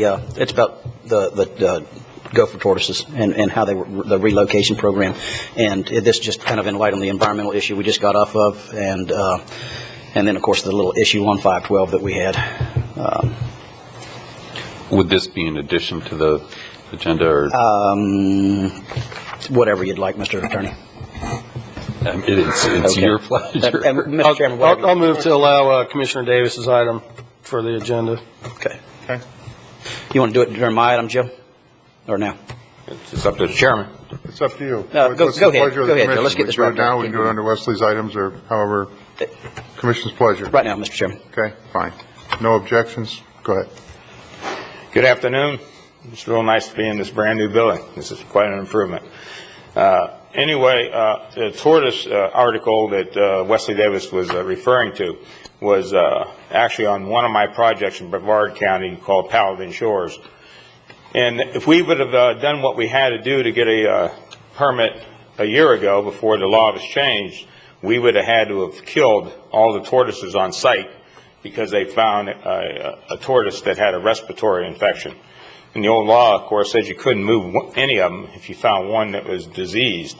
So we helped, along with Dr. Cox and several other people, kind of work that law through and held off doing our development to try and get this law changed so we could save the tortoises.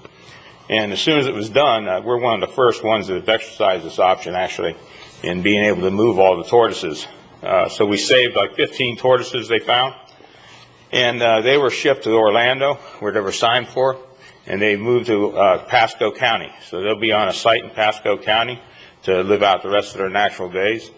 And I thought that was a much better deal than having to kill the tortoises. So from now on, I think you're going to see more and more developers and landowners having to move these tortoises and save them. And I think that's a good time, seeing as how they're coming up, maybe, to be extinct instead of, just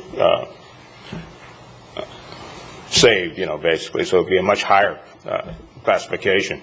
So I think it's going to help, too, in some of the land that we're getting in the future here, that if the county's going to be owning these lands, there might be a way we might consider in the future, if the lands are certified and suitable for tortoise and habitat, that maybe the county could set up being a receiving area on their land to take these tortoises in. And it would be kind of a unique situation to where maybe the development would pay for the land to go to the county, and then they would pay the county to take their tortoises. So it would be kind of a way of a county receiving funding, extra funding to save more tortoises. If there's a way we could work that out in the future with the law, of course, there would be changes we'd have to look into. So that's what the article is basically about. So thank you for the time to be able to come up here and discuss it. Thank you. Anything else, Mr. Davis? No, that's it. Thank you, Mr. Chairman. Okay, sorry, Eric, you're back on again. Okay. Again, for the record, Eric Olson, Director of Utilities. What we're talking about here is the central wastewater plant and the wastewater residuals that we process there. As the Commission may recall, back in 1992, the Indian River County Utilities installed for lack of a better description, a sludge dewatering process there. The wastewater plant in the Gifford area has really two components to it. One is the actual treatment plant itself, and secondarily is the sludge processing component. For a number of years, we worked with the community. We tried to resolve some odor issues. We weren't exactly the best neighbor. I think that's sort of the understatement of the world in that sense. Over time, we made a commitment. We met with the Gifford community a number of different times over the last several years. Freddie Wolfrick knows we many times, many evenings got together on this thing. But anyway, long story short is we made a commitment to remove that facility, that component of the wastewater treatment plant to the landfill. Very shortly, we're going to be in a process of bidding that out. We've completed the analysis. We're actually at a point where we've received the DEP permitting. We're ready to now make the final movement. In the process of this, roughly 3 years ago, 2.5 years ago, what we looked at is a different mechanism to treat the sludge that's currently in process. What the old mechanism was not exactly technologically the best. It was a belt press system. So we bid it out, and we actually now use a private company uses something called a centrifuge, which is not much more different than your home clothes dryer. Basically, the private company now, Centigro, operates the facility out there with one last vestige, and that is we have one operator that currently still maintains watching the scale house as the trucks come through, the actual measuring of the scales and the filling of the bills and this sort of thing, and on a monthly report submits the reports to DEP.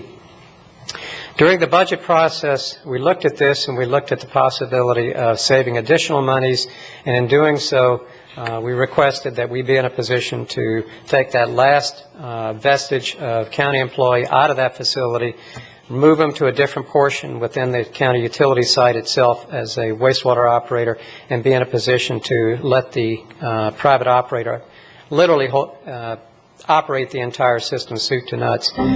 When the new facility is constructed at the landfill, it will be 100% operated by the private developer or the private contractor at that point.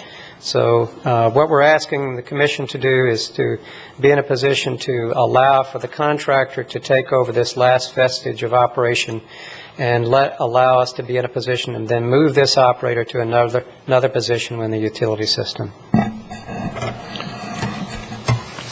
Mr. Chairman, I've got a few questions on the contract with Centigro, and I've gotten some conflicting data on our cost to run this pre-Centigro and post-Centigro. Looking at some of the monthly reports for the treatment plant prior to May of 2006, our total plant cost, which included the county man hours and payroll, it looks like, seem to be running between $40,000 to $50,000 a month per se.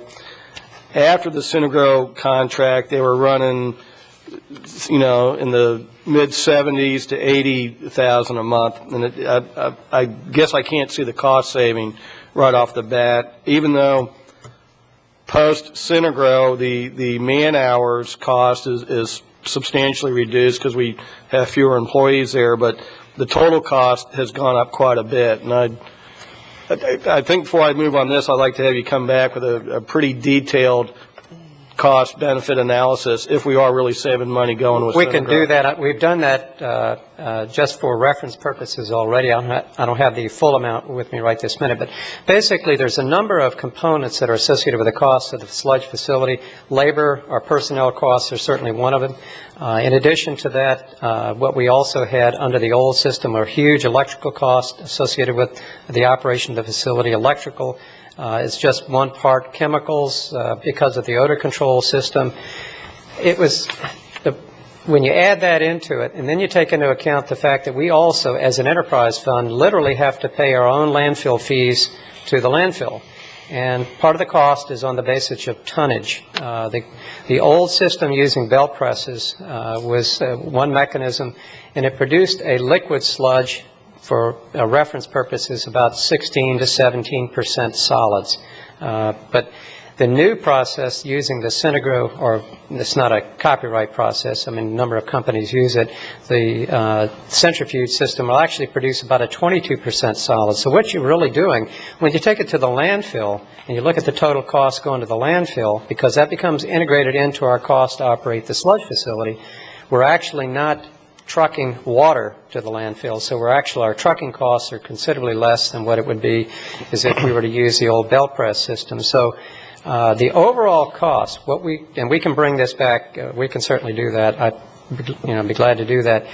The overall cost, the unit costs per gallon, that's how we actually measure everything. We take all the costs and then you take the total flows. You got to be very careful, because if you don't take into consideration the flows, the increase in flows, you look at the costs and it looks like the costs are one measure. But when you take into consideration the total flows, the unit costs have actually been less every consistent year and every consistent month since switching over to the centrifuge system like that. So what I could do, if you would like, if your option is to go ahead and postpone this until another meeting, I can bring that back for additional information. But I think what you'll see when you look at the information, the unit cost per gallon of treated sludge is actually consistently been less every single year since that transition took place. And it's simply because of the fact that it's a more efficient system. It's a combination of less chemicals. In addition to that, you have less odor control issues, and you have less landfill application fees, so that the unit costs are less. And we can bring that back to you. I would like to see that, if you do have it broken down on an apples to apples we do. basis. Yes. Okay. If it's the pleasure of the commission, I'd like to move that we table this for a couple of weeks, Eric, or a week. That's fine. 2 weeks. Mr. Chairman, I really have looked into this too, and I believe staff is right on target, and I believe once you see it, you'll feel like it's more efficient and green system. And It can be a little bit misleading when you look at if you just look at a couple of the components of the costs, specifically related to personnel costs or labor costs. But when you look at the entire package related to it, from the landfill application fees, and quite a bit of reduction have taken place as opposed to what we saw in the past.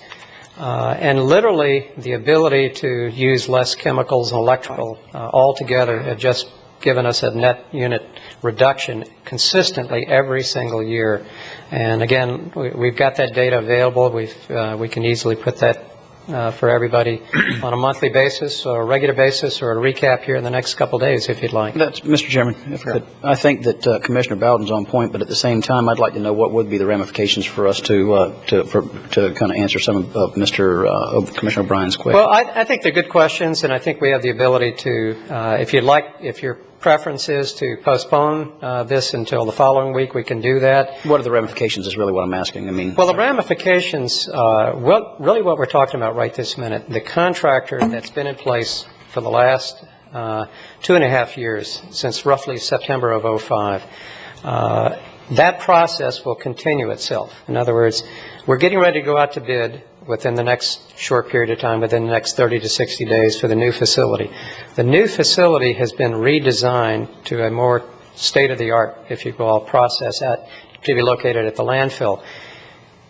What we've found, bar no debate in our minds whatsoever, is that the centrifuge-type system is a far more effective process. Whether that's operated by a county staff or whether it's operated by a private contractor, the end result has constantly been the same, as opposed to the old belt press systems that we've had. So when we relocate it to the landfill, it can be operated either way. It can be operated by staff or it can be operated by a private contractor. But regardless, the technology associated with what will be taking place at the landfill will be far better than what we have currently. And the physical facility that exists out at the sludge plant now, the old style belt press systems, are pretty They're pretty primitive in terms of today's technology. So the ramifications would be that we would clearly recommend maintaining the technology that we're going to. I mean, there's no comparison. The only question might be at that time, would it be something that would be desirable to have it operated by a contractor as opposed to a staff at that point? And at this stage, we literally diversified all of our staff with the exception of one last individual there. So, and quite frankly, I'd like to move forward with this, just go ahead and move it out of the community into where it belongs. Yeah, we made that commitment. And as far as just reevaluating whether or not private or public ownership or not ownership or operations, I just want the cheapest for the taxpayers is what I'm after. I want the cheapest but best. That's well, exactly. So exactly. That's where I'm coming from. As well as done. Continue to move forward. Well, I'm going to move. We have a motion on the floor. Do we have a second for Mr. O'Brien's motion? I'll second that motion. Okay, we have a motion and a second. Under further discussion? Any? None? Just to bring it back in 2 weeks. Yeah. To bring it back for you. To allow Eric to provide at least me the information on the costs pre and post the privatization, just so I can see for myself And staff recommends that. We can do that. No, I understand that, but are you recommending privatization or? Well, we have literally at this point in time, with one employee exception, the contractor operates the entire facility. What we have is one vestige employee, a good individual, and our intent is not to lose him. He will still retain within the Indian River County utility system. But literally the system has been operated as a private entity for the last 2.5 years. I think what's on the table is a question of, is it perhaps, let's look at the numbers on this thing. I think when you look at the numbers, you'll be quite impressed that the cost savings that we've seen over the last 2 years are remarkable in comparison to what we saw on the overall basis 2.5 years ago. Commissioner, what would be the chances of doing this next week versus 2 weeks? Yeah, that's good. I'm ready to move forward. I don't know what the difference. I mean, 1 week ought to be enough time for if staff's ready. We've already got the data. I mean, we'll get you the data 1 week. tomorrow. Okay. 1 week is fine. All right. Okay. We have a motion and a second to move this to next week and get additional information. And we'll try to get you the information probably tomorrow. Okay. We'll get everybody a copy on that. All those in favor of the motion say aye. Aye. Opposed, like sign. Motion carries unanimously. I'd like to point out that we're going to be looking at privatizing probably a lot of things that we've had in-house. We'll be looking at outsourcing. It's just because of the situation we're in with the tax changes and tax reform, especially if the super exemption passes. We'll be looking at all of our services, and we may be going to private companies. I think that's cheaper. We owe it to the taxpayer. Absolutely. And I guess in the process of doing so, what we've had is somebody basically bring forth some information, present it to us in a package that seems to make some semblance of sense. And therefore, we just to double check that, as well as anything that we do privatize or don't privatize, an evaluation to confirm. It might be cheaper when you first start to privatize or to keep it public, and then once you get into it, things may change. So I think anything we do like that, we need to have an evaluation mechanism in place. When you see the data, what you're going to see is the predominant savings have been on the basis of technology rather than the labor component. But it's a combination of all of them. But we'll get that information to you tomorrow. Great. Okay. All those in favor of the We voted? Okay. Next is the West Regional Wastewater Treatment Facility, liquid chlorine and chemical storage tank replacement found on page 657, 658. Again, for the record, Eric Olson, Director of Utilities. All of the wastewater plants have chlorine as a disinfection process. We buy bulk liquid chlorine, very similar to bleach. In the wastewater plant at 82nd Avenue, one of those large tanks has failed. We need to replace it. These typically have about a 5-year lifespan to them on the basis of just the activity with the chemicals and the sunlight. The second tank is probably got about a year's left on its lifespan. We're just recommending that we be in a position to go to bid and replace both those tanks so we don't find ourselves in a position to have one out and then suddenly the second one goes out. Mr. Chairman, I move staff recommendation. Second. A motion second. Any further discussion? All those in favor say aye. Aye. Opposed, like sign. Motion carries unanimously. 6-inch force main construction, 26th Street, Bella Vista Isles, and Bella Rosa. Found on pages 659, 653.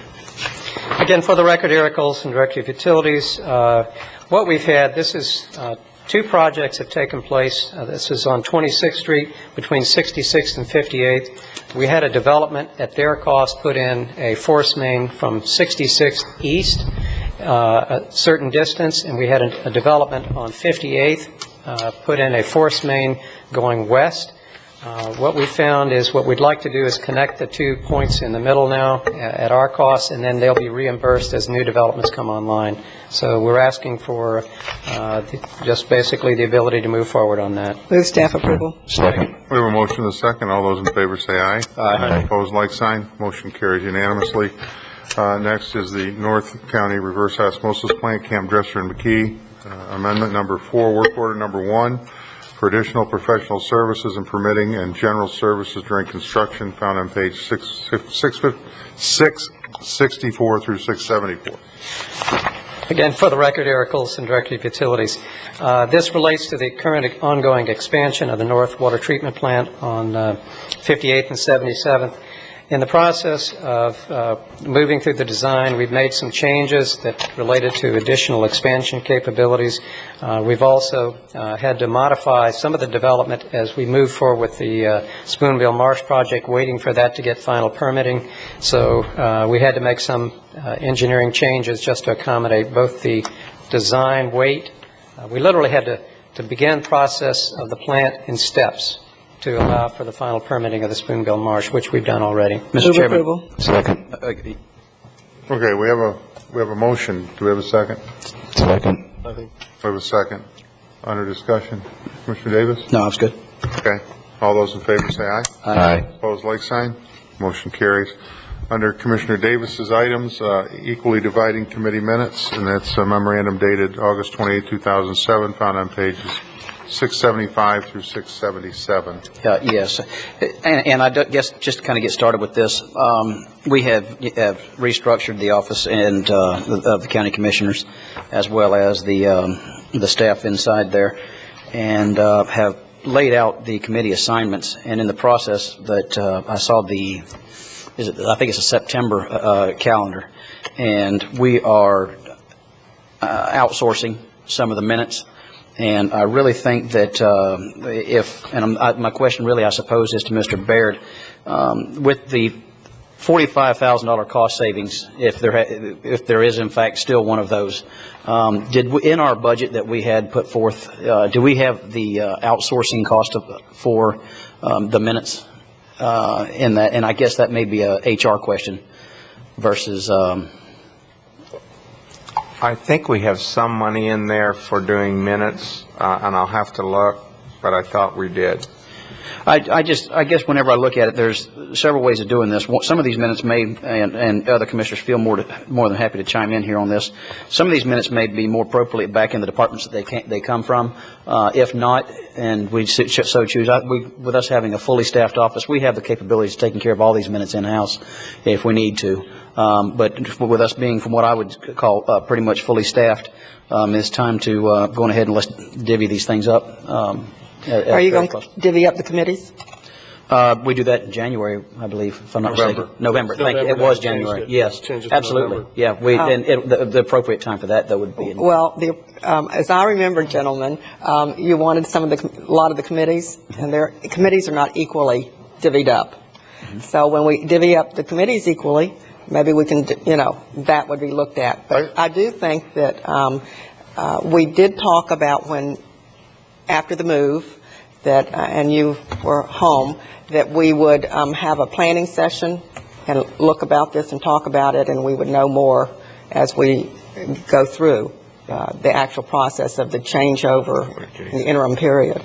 And I think that would be appropriate. Absolutely. I think last January, though, I asked, or in November, whenever it was, that each commissioner give me their request for committees, and that's how the committees were basically. But I think I wanted the agriculture. And that's true.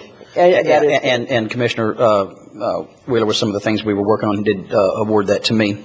But quite frankly, it's not really the committees that we sit on that concern me. In fact, I kind of like the system that I have. I'm not sure about everybody else, but my assistant takes the minutes for the committee that I sit on.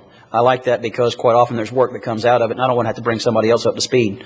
And it's good for that individual on my behalf to be sitting in there with me, to actually performing the functions of the note taking. But it's the things like the MPO. That's really a policy decision that we all need to make.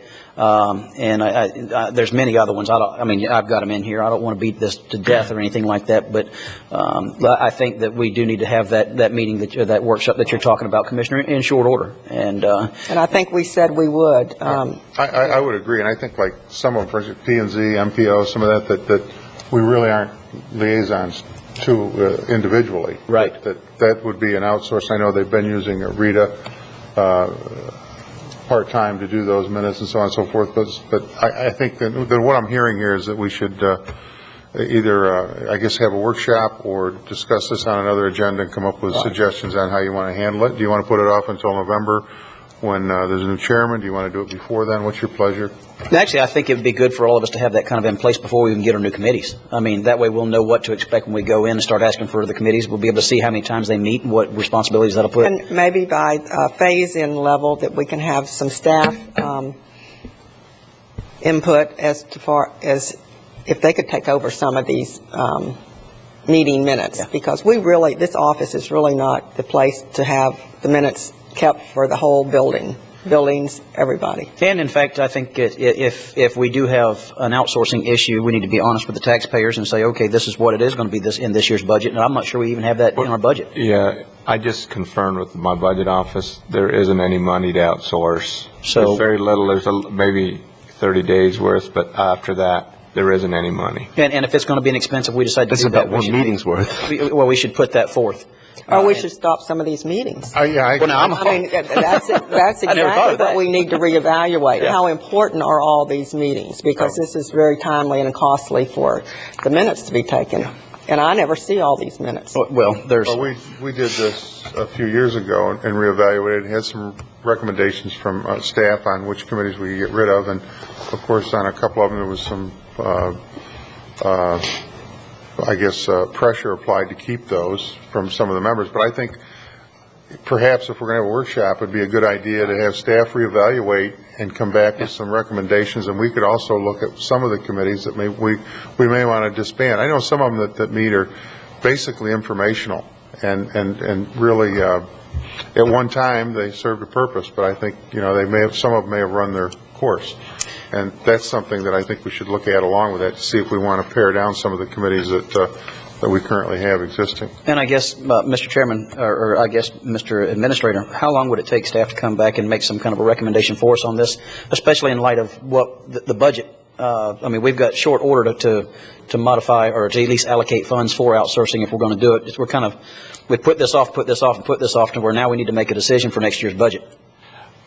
I think I'm going to have to meet with some of your secretaries, your assistants, and see what committees you have, and I'll come back. Probably maybe the last week of September, the first week of October, I can have something back and for you to review. Well, let me just really clarify exactly what you're saying. Are you saying that you do not want any outsourcing, and you do not, like we have been doing? No, I'm not saying that. And you want our assistants to take all the minutes of this building? I'm not saying either one of those. What I am saying is if we are going to outsource, we ought to budget it, because right now we're outsourcing and don't have it budgeted, and to me that's being dishonest to the taxpayers. No, we have money to this point to do this. Right, and if we go into after September 30, then we don't have money budgeted, but the process has started for us to outsource still. And so that's why, Mr. Administrator, if I'm correct, you said we do not have dollars out for outsourcing next fiscal year? No, we do not.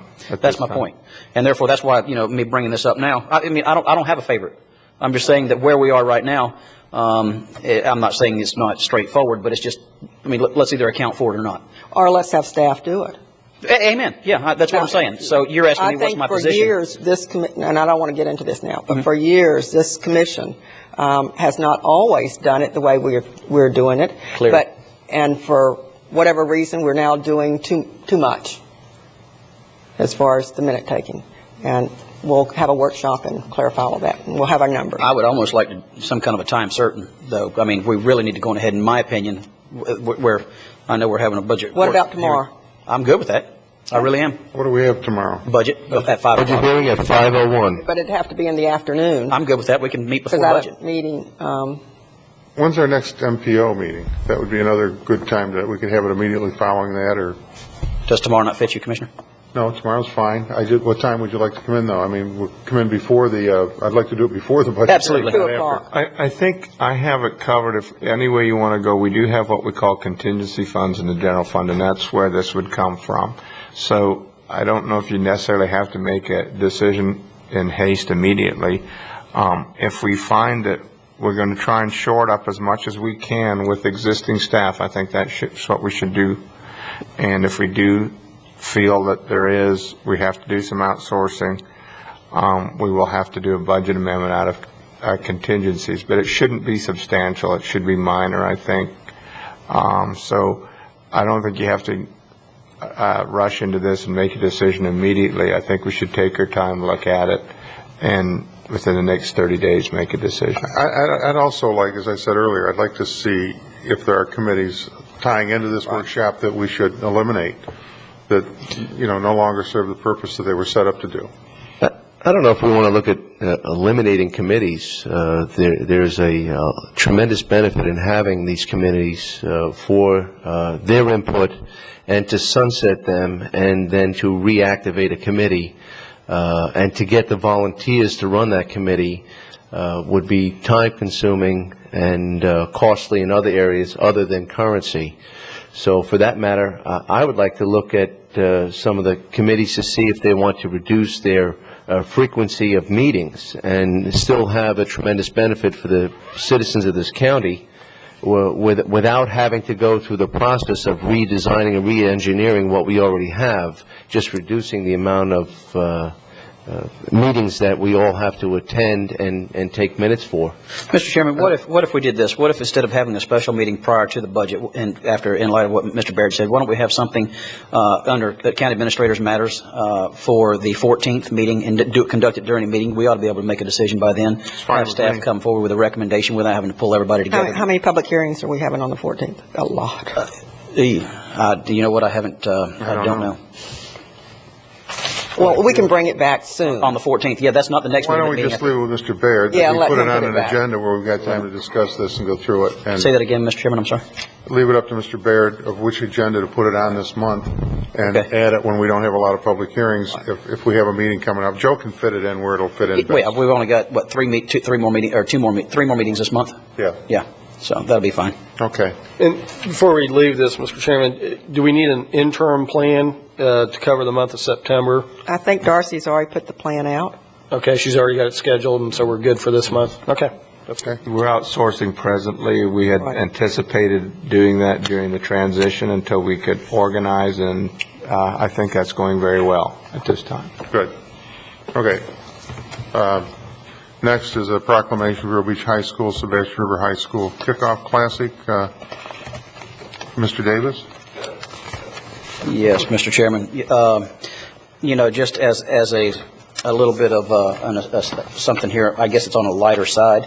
After being involved with Commissioner O'Brien at some of these events, I guess Commissioner O'Brien is his children involved at Vero Beach High School, and my children involved at Sebastian River High School, and we had a little friendly wager, and in doing so, I've allowed him to write the proclamation for me to read, and in addition to that, I am going to do so at this time, and it is a proclamation to Vero Beach High School and Sebastian River High School's Kickoff Classic. And it's whereas both Vero Beach High School and Sebastian River High School have exceptional student athletes, and whereas Vero Beach and Sebastian River football teams have worked hard all summer long to prepare for the 2007 football season. And whereas this hard work culminated in the second annual Kickoff Classic on August 24th in front of standing room only crowd at Vero Beach High School, Vero Beach and Sebastian River fans. And whereas leading by a score of 21-6 late in the first half, Commissioner Davis, in a desperate attempt to alter the obvious outcome, commenced to perform his world-famous rain dance, thereby causing a lightning storm and ultimately led to the cancellation of the remainder of the game. And now, therefore, be it proclaimed that the Kickoff Classic, that Vero Beach High School Fighting Indians are the winners of the 2007 Kickoff Classic and are recipients of the Dollars for Scholar trophies, and proclaimed this 4th day of September 2007, signed by me. And in addition to that, Commissioner O'Brien and I had a friendly wager, and I was to get some Vero Beach High School band apples as their fundraiser if Sebastian were to be victorious. And of course, the Sebastian River High School's fundraiser is the Prism concert. So I would like to congratulate Commissioner O'Brien. He will be attending the Prism concert in December as their fundraiser. And all I can say is, did I ever tell you that Sebastian really is a second-half team? So with that said, I'd like to congratulate Vero Beach High School. In all honesty, it was a good showing in the community, good sportsmanship, and it's a shame it had to end with rain, but it was a good thing that we were there, and some good community pride. And congratulations to Vero Beach High School, sincerely. Thank you. And I just want to say Commissioner Davis has exemplified the sportsmanship between the two schools, and I think both teams will have a great season. I think the entire community can be proud of how hard, and I know how hard the Vero Beach kids have worked all summer long in the heat and the training and conditioning, and I'm sure the Sebastian River kids have worked equally as hard. And I think it's just two great programs, and we look forward to seeing you guys again next year up in Sebastian. Absolutely. I see Teddy Floyd just came in, and I think there may be a violation of sunshine law here. Why is that? Well, you're betting on a football game that ultimately ended up on the agenda, and that's a violation of sunshine law. And I want to second that, because I have the good sportsmanship for all students that the superintendent put out. Yeah. And I don't think wagering is part of it, but I'll give it to you, Yep. you fathers. Yep. Commissioner O'Brien, good thing you're not a student. All right. Thank you, Commissioner Davis. Thank you. I appreciate eating crow in front of everybody. Wesley's a very good loser. You want to take exception to that, Wesley? The loser part? I tell you what. All right, the next item, we'll move on to special districts and boards and approval of the minutes of regular meeting of July 10, 2007 under Emergency Services District. This for the minutes? Yes. Move approval. Second. All those in favor say aye. Aye. Opposed, like sign. Motion carries unanimously. Emergency Services Progress Report, found on page 679 through 684. Excellent. Okay. Good morning, Commissioners. For the record, my name is John King, Director of Emergency Services. The first agenda item before you today is an Emergency Services Progress Report, and as you know, usually every month or two I come to the board and try to give an update of where we're going with the district since the consolidation. The first thing I'd like to report to you is that the June and July months are probably the slowest months of the year for us for emergency responses, and during those 2 months you'll notice in the backup that our average apparatus responses, emergency responses per day, dipped to just below 100 calls per 24 hours. Now, we do anticipate that's going to increase again, and it normally does starting around October. But some good news to report is that through the consolidation process, we had a number of employees who were trying to get their second certification to become dual certified. We now have information as of this morning that 15 of 16 employees from the former fire division have received their paramedic certification, and we're beginning to use those in the system. And equally important is I have 7 employees from the former EMS division who we anticipate is going to receive their state firefighter licensure on October the 13th. That's great news. These folks, these men and women, worked very hard to improve services and to help this community, and I want to commend every one of them. The other thing I'd like to report to you is that about 6 months ago I stood before this board and the board directed staff to put a public safety answering point, a 911 system, in the city of Sebastian. And on August 1st, we did a cutover, and the city of Sebastian is now receiving direct calls from the residents that reside in the city of Sebastian, and things are going very well. Jim Davis and all the staff at Sebastian were great to work with. They've helped us, and we're still working with them just about every day, trying to resolve a few small issues in the system, not on our side, but on the telephone side, to make sure that the correct telephone numbers are populated into the correct 911 center. So things are going well with that.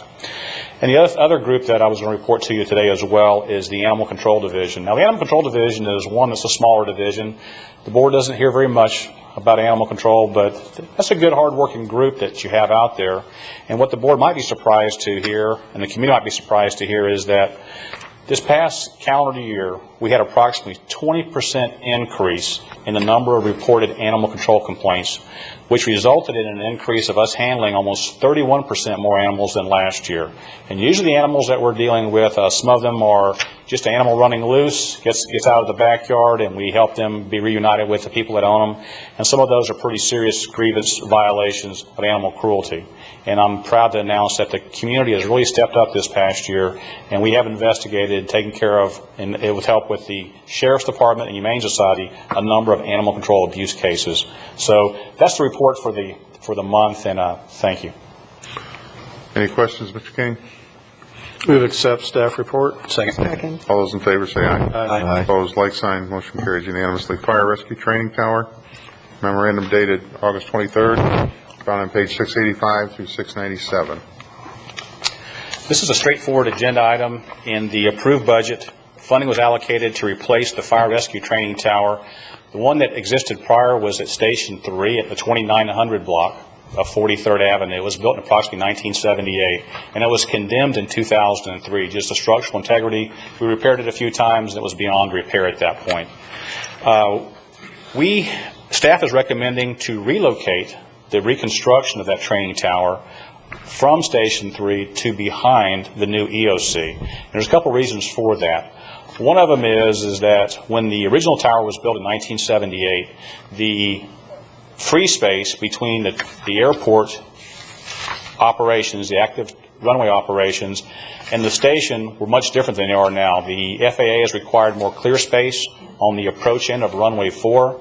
The airport is much more active than it used to be, and so I don't believe that FAA is going to approve us putting a replacement tower at the same location as the prior tower was located.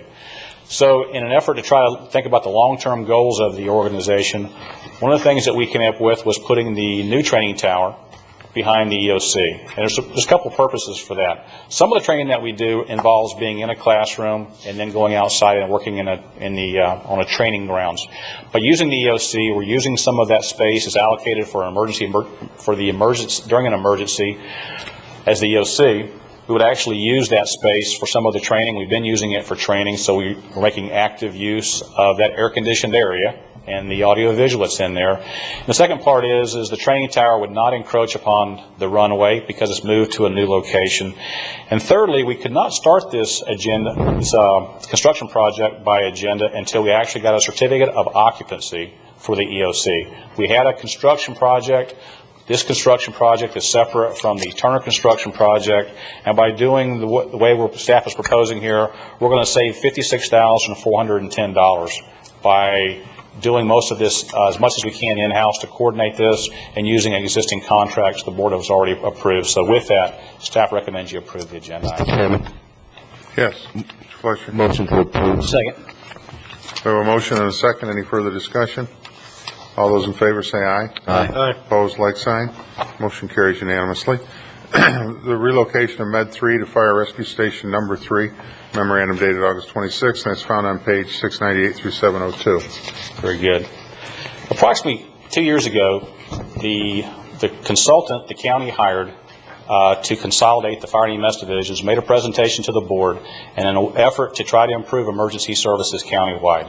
One of the recommendations that they made was to relocate the medical team, the 2 personnel and the ambulance, located at 2726 45th Street near the school on school property, and relocate that team to the 2900 block of 43rd Avenue, Station 3. It's approximately 2.9 miles to the south of where the modular unit is.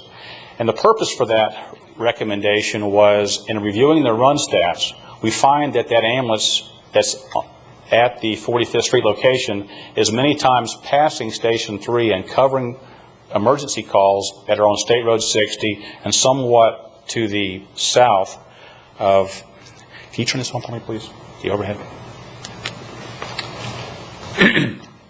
We did in addition to listening to the recommendation from the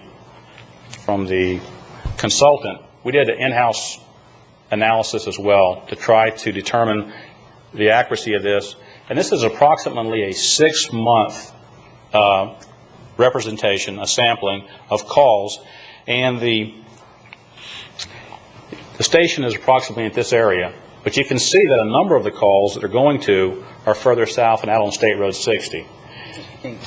Yes. Mr. King, so what you're saying then is this is the number of calls that the box answered from 45th Street? That's correct, for about a 6-month period. Okay.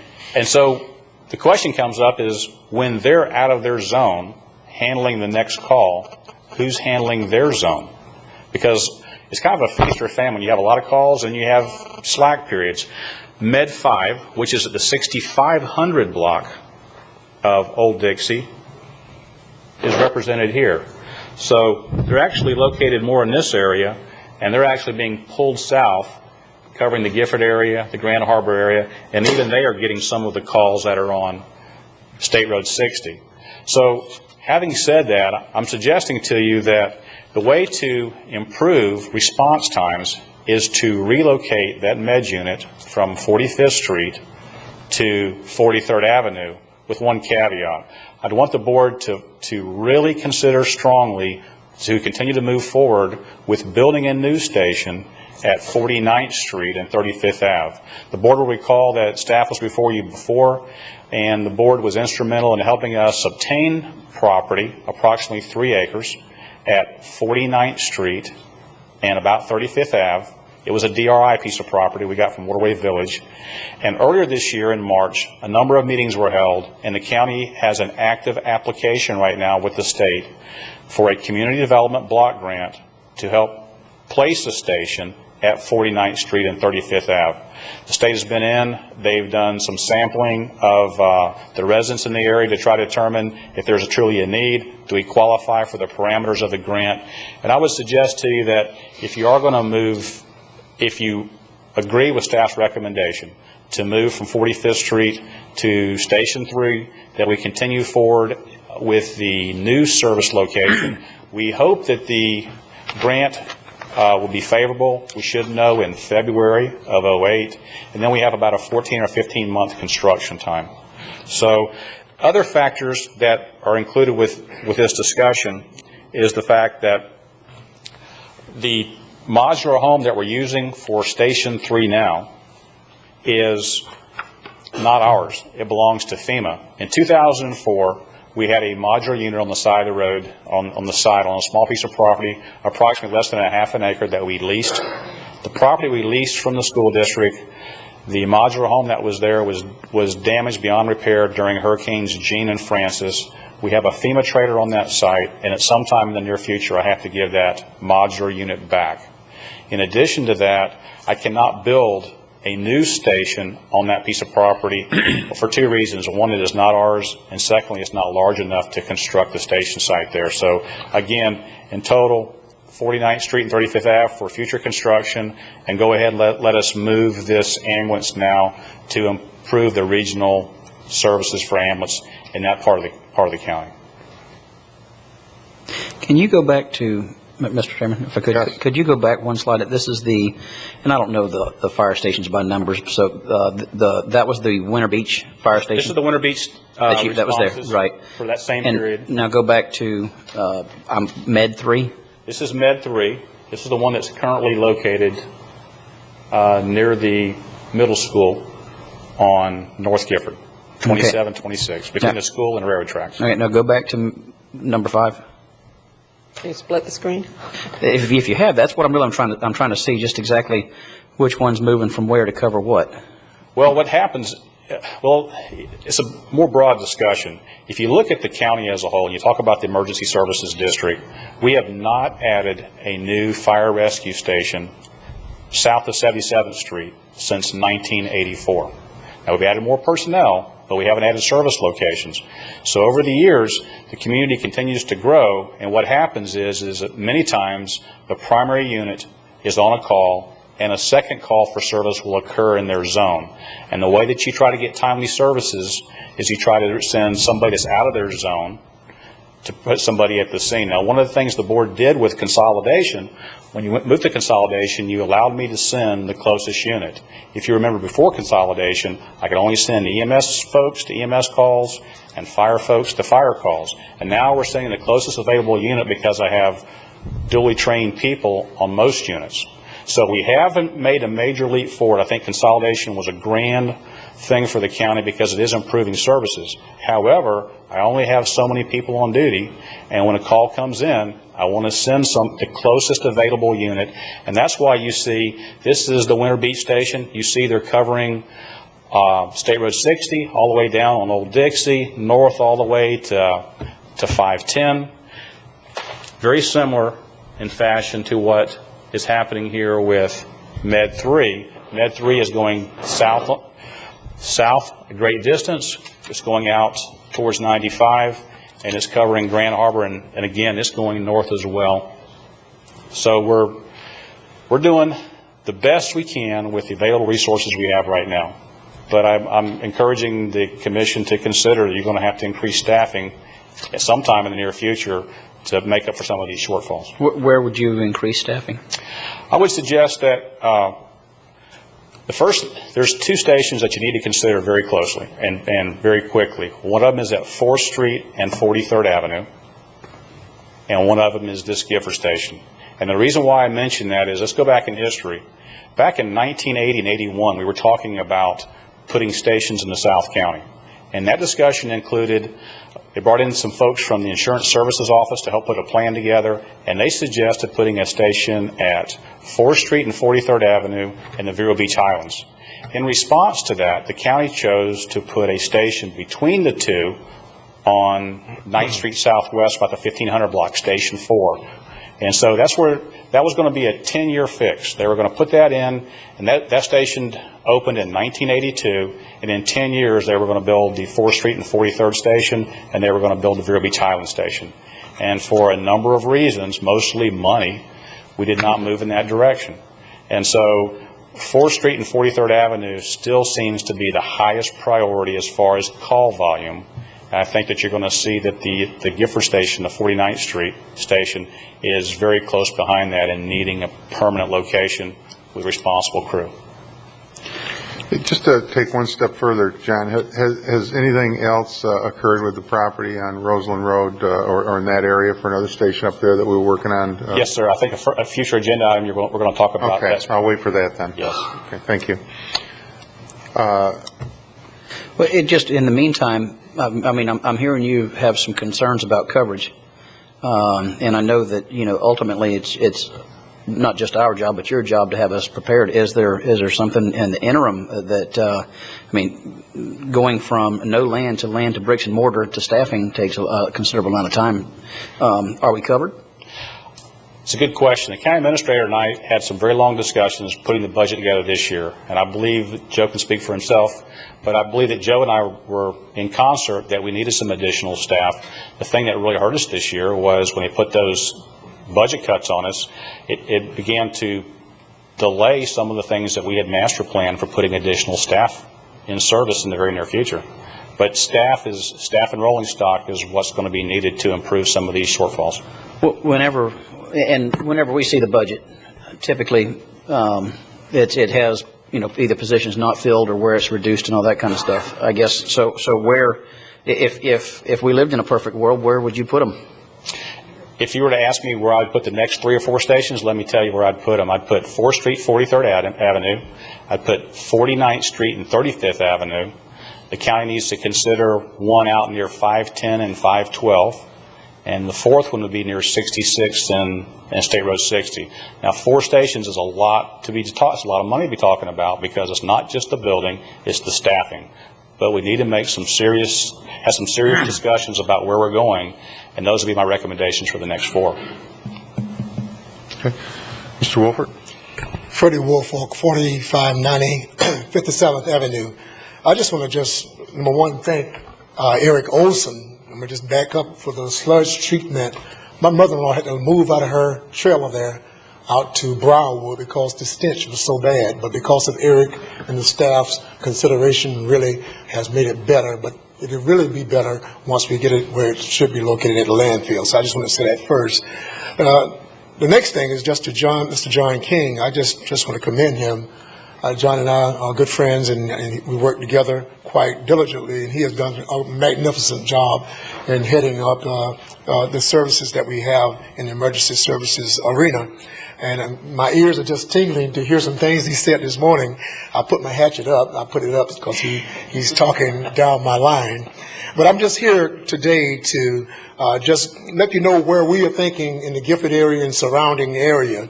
A lot of things have been said to us and promises have been made. I just want to recap just for a few minutes just what some of those things were told to us. I understand one thing, that we live in a rapid public access of service community, a world. Everybody wants everything right now. Understand that. For free. But for free, yeah, that's better. But when I look at the things that our county commission and our community has done through collaboration and partnerships, and really just sitting down and talking about what do you want, and now prioritize those wants. I look at some models and convenience to dump convenience stations that we have throughout Indian River County for people to drop off their garbage. I look at the Gifford Health Center, how the county health department has deemed it necessary to place a Gifford Health Center there. I look at the Gifford Youth Activity Center, how kids that were failing in school are able to access a facility that will give them a well-rounded, holistic production of knowledge. I look at the schools, how they are located strategically around the community. I even look at the sheriff department, which I really can do without, but we got to have it.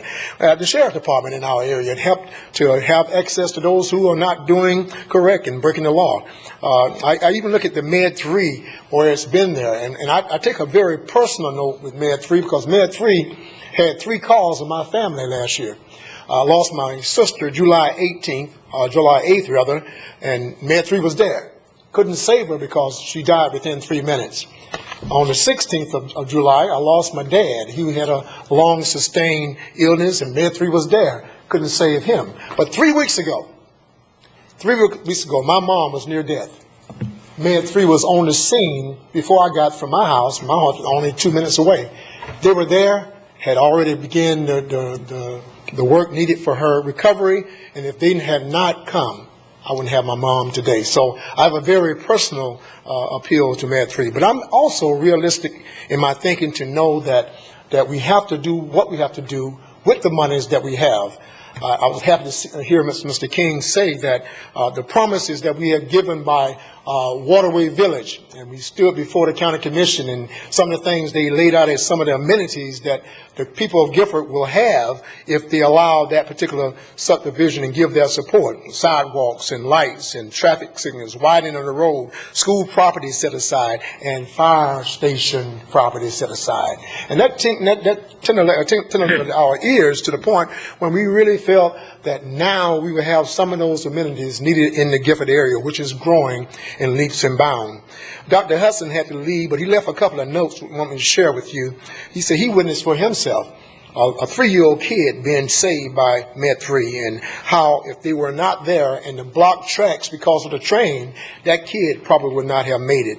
He talks about also the 49th Street development that we have along Waterway Village, as well as the west portion out by 58th Avenue, how we continue to see growth. So I'm happy to see that Mr. King, in his infinite wisdom, has saw fit to make sure that 49th Street site is one on his priority list. Again, as I said, I put my hatchet up once I heard that, so I don't have to cut and get no blood today, but I'm happy to see that we're on the same page, and just keep us on that radar. Don't allow that radar to allow that station to drop off.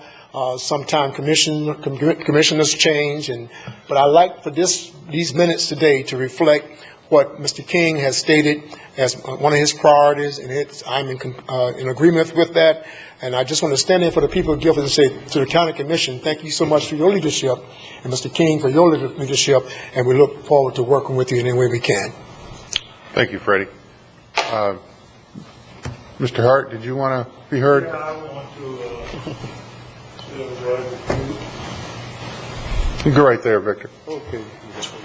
My concern is, first, my name is Victor Hart, 4635 34th Avenue, Vero Beach. My concern about discontinuing this station in the area up there, I don't know, and I hadn't heard anything about the importance of saving this station, what we talking about moving it. Right in that area, let's keep in mind we have 3 of our schools right in that same neighborhood right there. Let's keep in mind now, I ain't gonna go in the mile distance. I'm gonna go right from US 1 back west. We have 5 county parking houses in that same area there. Right there on US 1, we have 3 down on the Old Dixie area there, and then we have 2 on the north side there, on US 1 and the Old Dixie. Then let's keep in mind, within that same area, we have 4 daycare centers in that same neighborhood, and then 2 of it right behind the head. So it's important to us and to the fire and to the emergency system in here is to make sure that this station stay available, because there's a lot of traffic right there on 45th, and I'm not extending the mile limit. I'm talking about here we have middle school there, and we have these schools right in there. So let's keep in mind when we talk about moving out, let's look at the population in there. Now the problem I have with this area, when we say this station is located in Gifford, we get crazy about our thinking, and we think we're talking about black children or black folks. But the majority of the black folks is bust out these areas we talking about. So you parents, you sitting around, you look at these children you talk about moving out, figure the Victor children, they're your children. My children are some scattered all over Indian River County, somewhere else. But here you have 600-700 kids is in these middle school and all these schools right around each other. So let's keep that in mind when we're talking about moving these stations. Thank you for the time, and if you have any questions, feel free to ask. Thank you, Mr. Hart. Mr. Hart, the third school is the alternative school? You got Dodgertown, Gifford? All of them, alternative, and all of them. So let's think about it. Thank you. Sir. Good morning. Good morning. My name is Joe Outlet III, and Mr. Woolfolk and Mr. Hart have already basically said how I feel, but I just wanted to be on record that I am in support of. I love M3, and I like Mr. King and things that he said. Please include us. And I have one little personal thing also.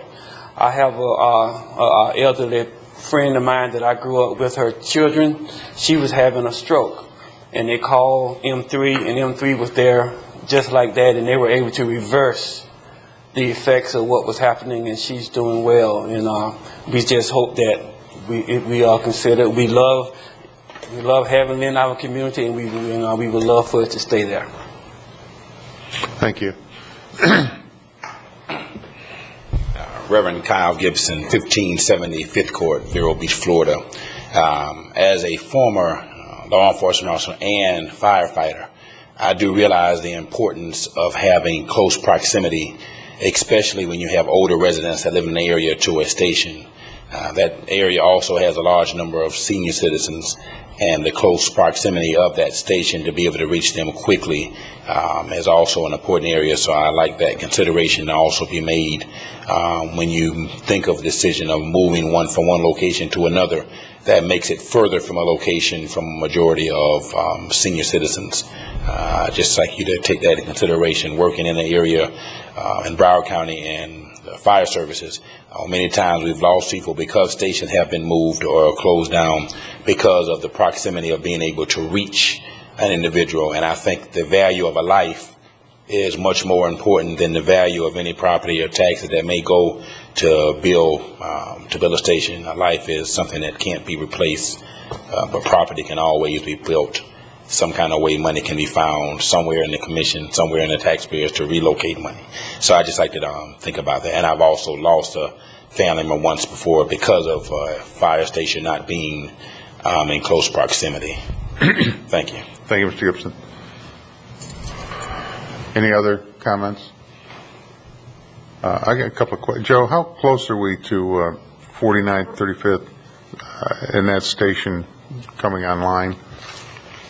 Well, obviously, we're waiting for we've applied for some grant funding to build it. And like John said, you're talking about February 2008. We'll know if we get awarded. It's probably 18 months for us to construct it, maybe a year at the least. So I think it's safe to say 18 months. Okay. I will say this, that we are attempting to move forward with our plan of getting new additional stations.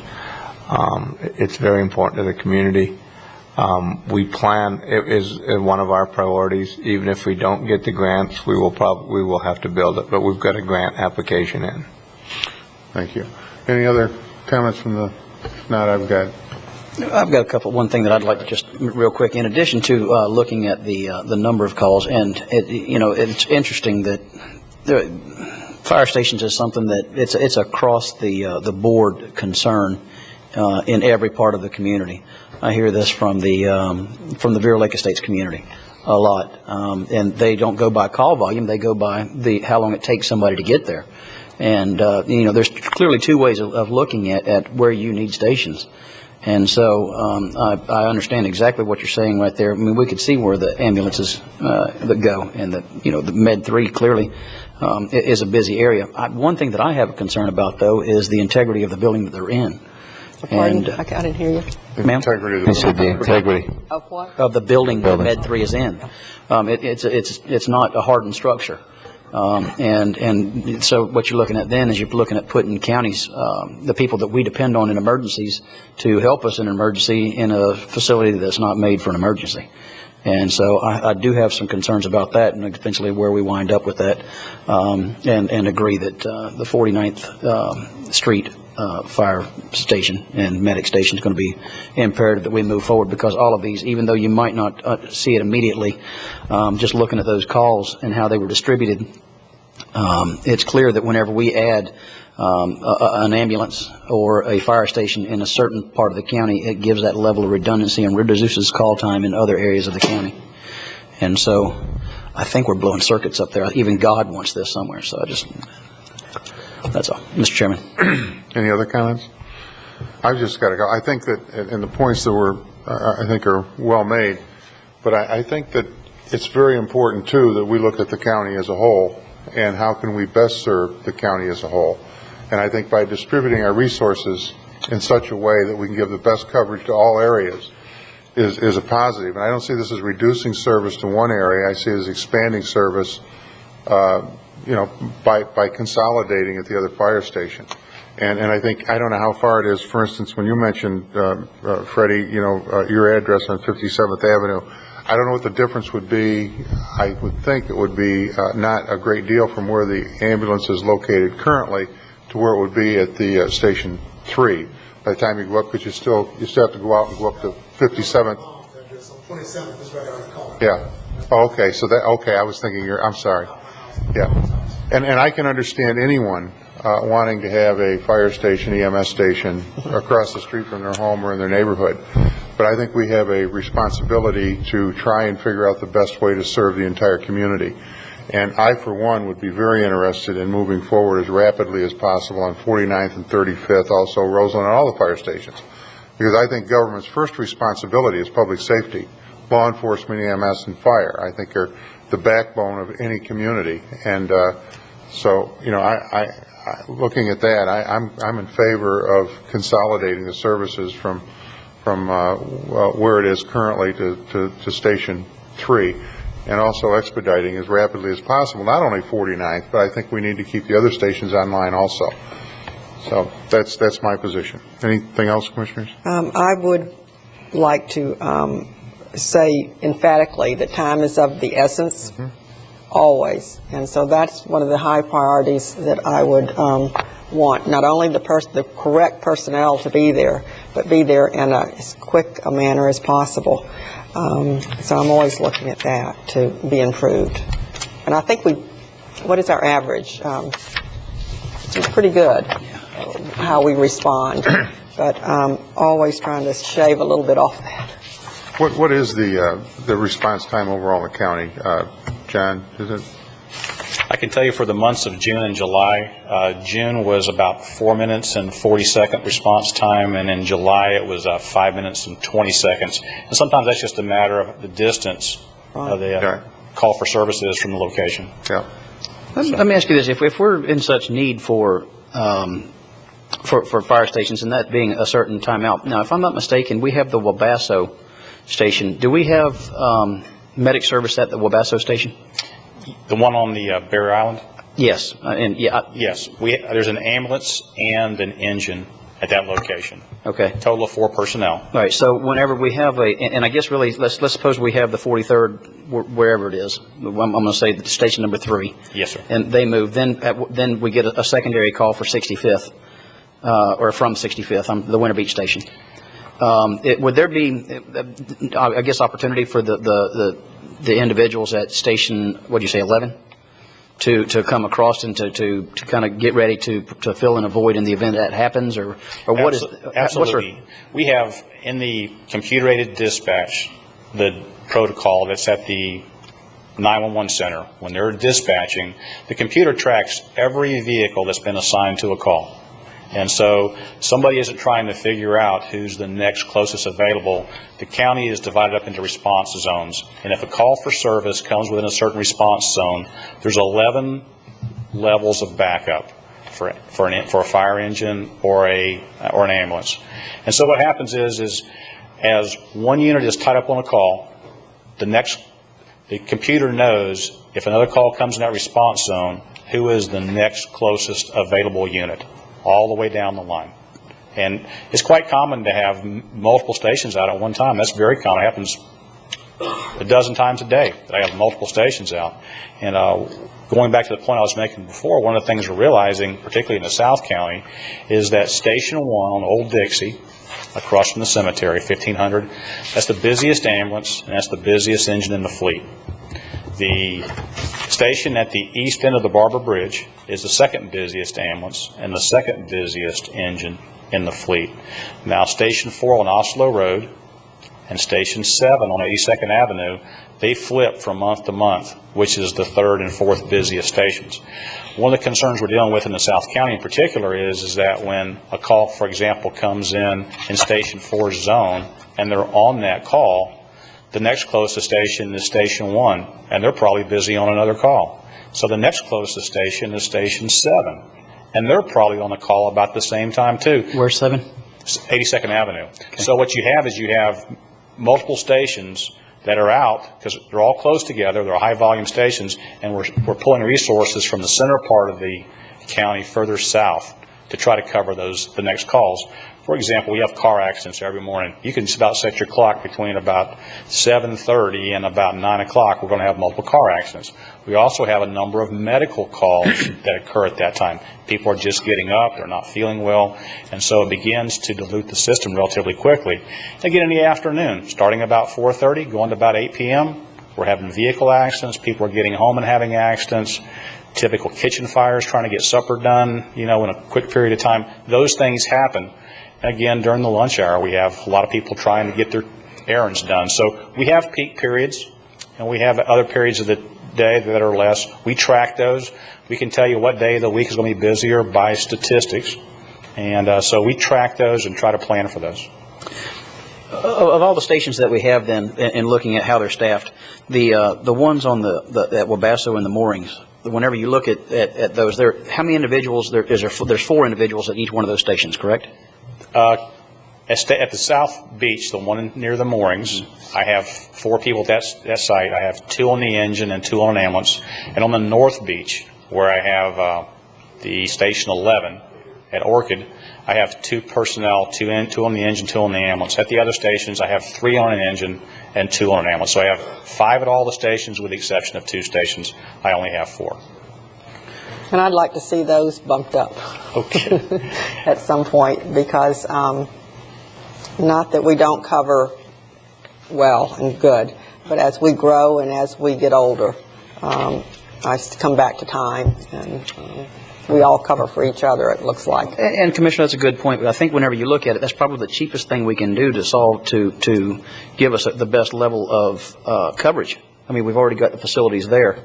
Not to take away from the 49th or anything like that, but if we're stretched like you're talking about, we have the existing facilities. We're not reinventing a station, and to be able to have them come to Vero Lake Estates when Sebastian may be busy or 65th may be busy, that may be quite possibly the cheapest and most efficient use of taxpayer dollars to go ahead and put people at those. When you're looking at all this too, John, particularly on the Barrier Island, don't we have a mutual aid agreement with any River Shores? We do have a mutual aid. It's not automatic aid. We call them. If they're available, they help us, and it's reciprocal too. If they call us and we're available, we help them. So we do share those resources on the Barrier Island. So that's an additional resource. Commissioner? John, when you build the 49th Street and 35th Avenue, are you going to need an additional ambulance squad to staff that? Because, I mean, do you need one there and at 43rd Avenue, or are you just temporarily proposing to move the ambulance from? I think that you would want to have a full complement at the 49th Street station when you get there. That would be our plan. Again, money drives a lot of that. I would tell you that right now, and for as long as I can remember, we're at minimum manning every day. I don't have any additional staff to beef up Station 6 and the South Beach or the North Beach. We're at minimum manning every day. And if we expand services and put in a new facility, I would need new rolling stock and I would need additional staff. I can't pull them from where they are now. I would not recommend reducing the station staffing below what we have right now. What about with, I'm sorry, Mr. Commissioner Brown, right on this question, you talked about the individuals that were coming forth with the dual certification as of October the 16th or 13th? October 13th, yes. Yes. And so do we have a plan as far as where we're going to be able to utilize their skills and their talents to be able to help facilitate what you're talking about?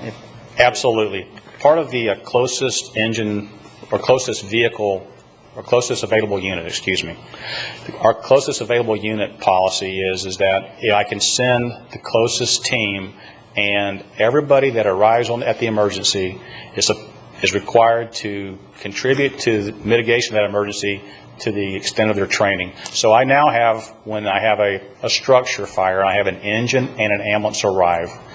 The crew that's on the ambulance are helping assist the firefighters pull hose and do active firefighting. When I have a medical call, many times it requires both units depending on the type. If it's a trauma call or a cardiac emergency, you need at least 4 people working an individual. And so by sending the engine to support the ambulance, I have the staff. The people who get off the engine have skills. They're doing just as much medical treatment as the people that are on the ambulance. So they're working as a team and not 2 separate divisions. It also reduces the amount of stations I have to take out of service to go to a call. In years past, when we had 2 separate divisions and I had only EMS division that could do a certain task and fire, I was pulling more units from a further part of the county to help cover. Now I can use all available resources and only send the amount of vehicles that I need. Your pleasure. Well, obviously move to, Mr. Chairman, I move to approve staff recommendation. Second. Any further discussion? With the caveat of really seriously this commission committing to 49th? Right, but also to the personnel on the barrier island.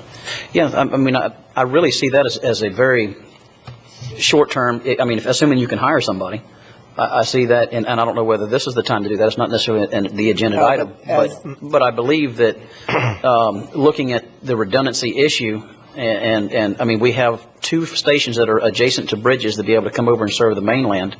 And whenever we do that, we kind of probably lean on Indian River Shores or lean on the South County by the moorings for that level of redundancy that clearly would, to just by the geographic layout of the land takes the longest to get to. And if we're able to do that without where we're just adding one more shift or one more person shift, I'd like to know what those dollars are and whether we can afford to do so. And where the bridge, I think you mentioned that the station that we're building, the new station, at the east end of the Barber Bridge Station 2. Is very, very busy. It's very busy. Many of their calls are not on the barrier island. Many of their calls, they cover the hospital area. It's imperative that we... Leaves that side naked. Right. For, not, I don't want to say... Shorthanded. And actually, when we went consolidation, the study said we shouldn't have, the study actually recommended not having ambulances at those stations, and we kept them. And so we went above what our studies showed. One of the things supposedly about consolidation was it was going to be less personnel, and I'm starting to wonder if it was. And I think that if you continue to think you've got to have all these people, we should maybe revisit the financial feasibility of consolidation. And because I don't know if there will be a savings. And those are things to look at. We've manned above what our consultant had said. Both they initially recommended taking the ambulances off the beach, which we didn't do. They also didn't recommend the ladder truck be a full complement on it on the Station 1, and we did that so that Station 1's got a full ladder complement as well as a regular complement. So I mean, I can look at it. One thing is there's only so much money to keep me within this 3% thing. I mean, I guess I could take it out of contingencies to man it, which would mean salary contingencies and everything else, and I can look at it, and I'll have those figures for you at the budget hearing. And one thing is that we could raise the millage, but we were trying to live within what the state did to us as far as on tax reform this year, and it wasn't easy. But I think we're providing good service. I think the emergency service personnel are doing an excellent job. Right now, the item you have in front of you is just because people had mentioned, why don't you have all your people at Station 3 rather than have them broken up and we have to return that FEMA trailer, and that's what we're addressing right now. Sure. Okay. Okay, we have a motion and a second, which is staff's recommendation. Any further discussion? I just want to make sure that option did reflect to move forward with the 49th as soon as possible. And I think that's in the works. Okay. Okay, all those in favor of the motion say aye. Aye. Aye. Opposed, like sign. Motion carries. Next item is Emergency Services Station 5, deductive charge, change order number 4, and that's found on 703 and 706. Move approval. A motion and a second. All those in favor say aye. Aye. Opposed, like sign. Motion carries unanimously. Fire Rescue Station number 12, change order 1, project closeout, and that's 707 and 709 pages. Move approval. Second. Motion is second. All those in favor say aye. Aye. Opposed, like sign. Motion carries. Land acquisition for Emergency Services District Fire Station number 4 on 4th Street and 43rd Avenue, found on pages 710 through 712. Commissioners, the agenda item before you, it represents that the Division of Forestry is going to abandon their site at 4th Street and 43rd Avenue. We tried several years ago to purchase this property, to work out a deal with the Division of Forestry, and in fact it's appeared on our master planning since about 1980 as being an ideal site for a location. That covers a good geographic area. We know the number of calls represented in that area. And so the Division of Forestry is moving to a new service location on 41st Street, and staff is requesting that we purchase the 3.99 acres. We went through the normal process with the State Lands Bureau for getting an appraisal, and appraisal is all included, and staff recommends purchasing the property. Mr. Chairman. Yes. Move approval, staff recommendation. Second. We have a motion and a second. Any further discussion? All those in favor say aye. Aye. Opposed, like sign. Motion carries unanimously. and property for fire station, rescue station number 9, found on pages 713 through 726. On July 10th, I presented to the board a request to purchase property on Roseland Road adjacent to the commercial strip near the intersection of US 1 and Roseland Road. And the board directed staff to go back and to get some current appraisals on the property in hopes that there was a changing in the value. And secondly, we were instructed to try to find additional properties that were in that commercial district to see if what we were being presented to us was a fair value in addition to what the appraiser put forth. So we've identified 5 additional sites, and the additional sites are all going anywhere from $243,000 an acre up to almost $500,000 an acre. Actually, one of them was at $625,000 per acre. So staff is again revisiting what we presented to you on July 10th, and staff is recommending purchase of the Denton property, as we just previously discussed. Okay. Commissioners? Yeah, Mr. Chairman, I move staff recommendation. Second. Discussion, Mr. Chairman. Okay. Just, I mean, you have the piece there by City Hall in Sebastian. That's a good location, but unfortunately, I guess they won't parcel out 4 acres for us, so we don't need 12 acres. That was staff's first choice. Yeah, I mean, and I understand that, but, Commissioner, we've got a substandard fire station there as far, and medic station, to the point that it needs to be torn down. It does not fit the size. I believe we got that actual parcel from the Sebastian Volunteers. That's correct. And it's in a building that, it's a Butler building, or that Butler style building. What's left of it? Yeah, exactly. And it's not, the Denton property's not in the ideal location.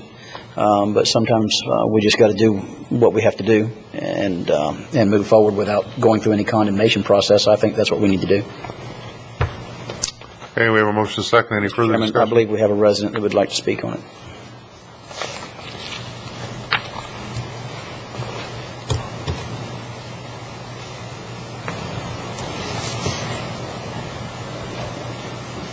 I raised a question as to what is the status of the Roseland Volunteer Fire Department building. There's some land there. You've got a building that's not being used apparently for firefighting anymore at this point. It's on the other side of the railroad tracks, but those that live east of the railroad tracks and those west of the railroad tracks have got to fight the railroad. And I do point out, in case the commissioners are not aware, the Florida East Coast Railroad has planned to double track from North Bureau Beach to Melbourne. And this is something that is going to affect everything we do as far as fire and so forth, because you're going to have more opportunity, I think, for grade crossings to be blocked than we have now. Thank you. Did you give us your name, Mr. Mensing? I'm sorry, Fred Mensing, 7580 129th Street. Thank you.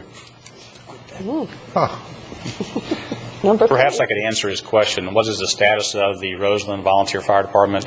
They have been inactive since prior to the 2004 hurricane season, and there is nobody that lives in that area that's even certified anymore to respond as a firefighter. We pulled the equipment out of there in 2004, and the property does not belong to the county. It belongs to a private corporation, and it's currently being used for other services other than for emergency response. It's almost like a community center. Very much like a community center. Okay. Commissioners?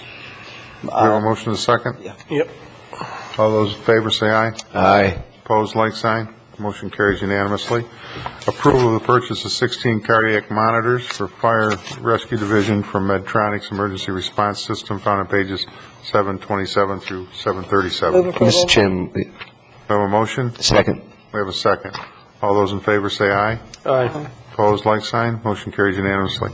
Solid Waste Disposal District, approval of minutes, regular meeting July 24, 2007. Move approval. Second. We have a motion and a second. All those in favor say aye. Aye. Opposed, like sign. Motion carries unanimously. 2007 petition hearing, Solid Waste Disposal District assessment fees, found on page 738. Move approval. Second. We have a motion and a second. All those in favor say aye. Aye. Opposed, like sign. Motion carries. Cat disposal of construction and demolition debris, a Class 1 landfill with household waste. Move approval. Second. Mr. Chairman, just while we have Humanity here, this is kind of an unrelated, but related to the landfill. When we demolish the old administration building, will all that material be going to the landfill, or? Yes. Okay. Is any of that material suitable to be used for like a artificial reef program? It's something we could look at. There's a lot of C&D material in the building itself that we could look at it and be segregated and whatnot, but anything that's clean. Yeah, no contamination. Yeah, really. That leaves one brick, I think. It's clean, but if you wouldn't mind looking at it, I think that'd be one, it would save us on landfill, use, and two, it'd be nice to recycle that and provide a reef with it if we could. So, Mr. Chairman, along those same lines, just noticed going out State Road 60 yesterday, just driving around District 1, where they were moving a lot of the culverts and a lot of the bridge pieces. That looks like excellent material for an artificial reef, and I don't know what our plans in it. I know that's I'd rather it go to artificial reef than to our landfill. Sure. Even if we have control over where it does go. Is that a DOT project? Yes, it is a DOT project. Yes. All right. We have a motion. Move staff recommendation. Second. All those in favor say aye. Aye. Opposed, like sign. I think we had a motion. Motion carries, and we're adjourned. Okay.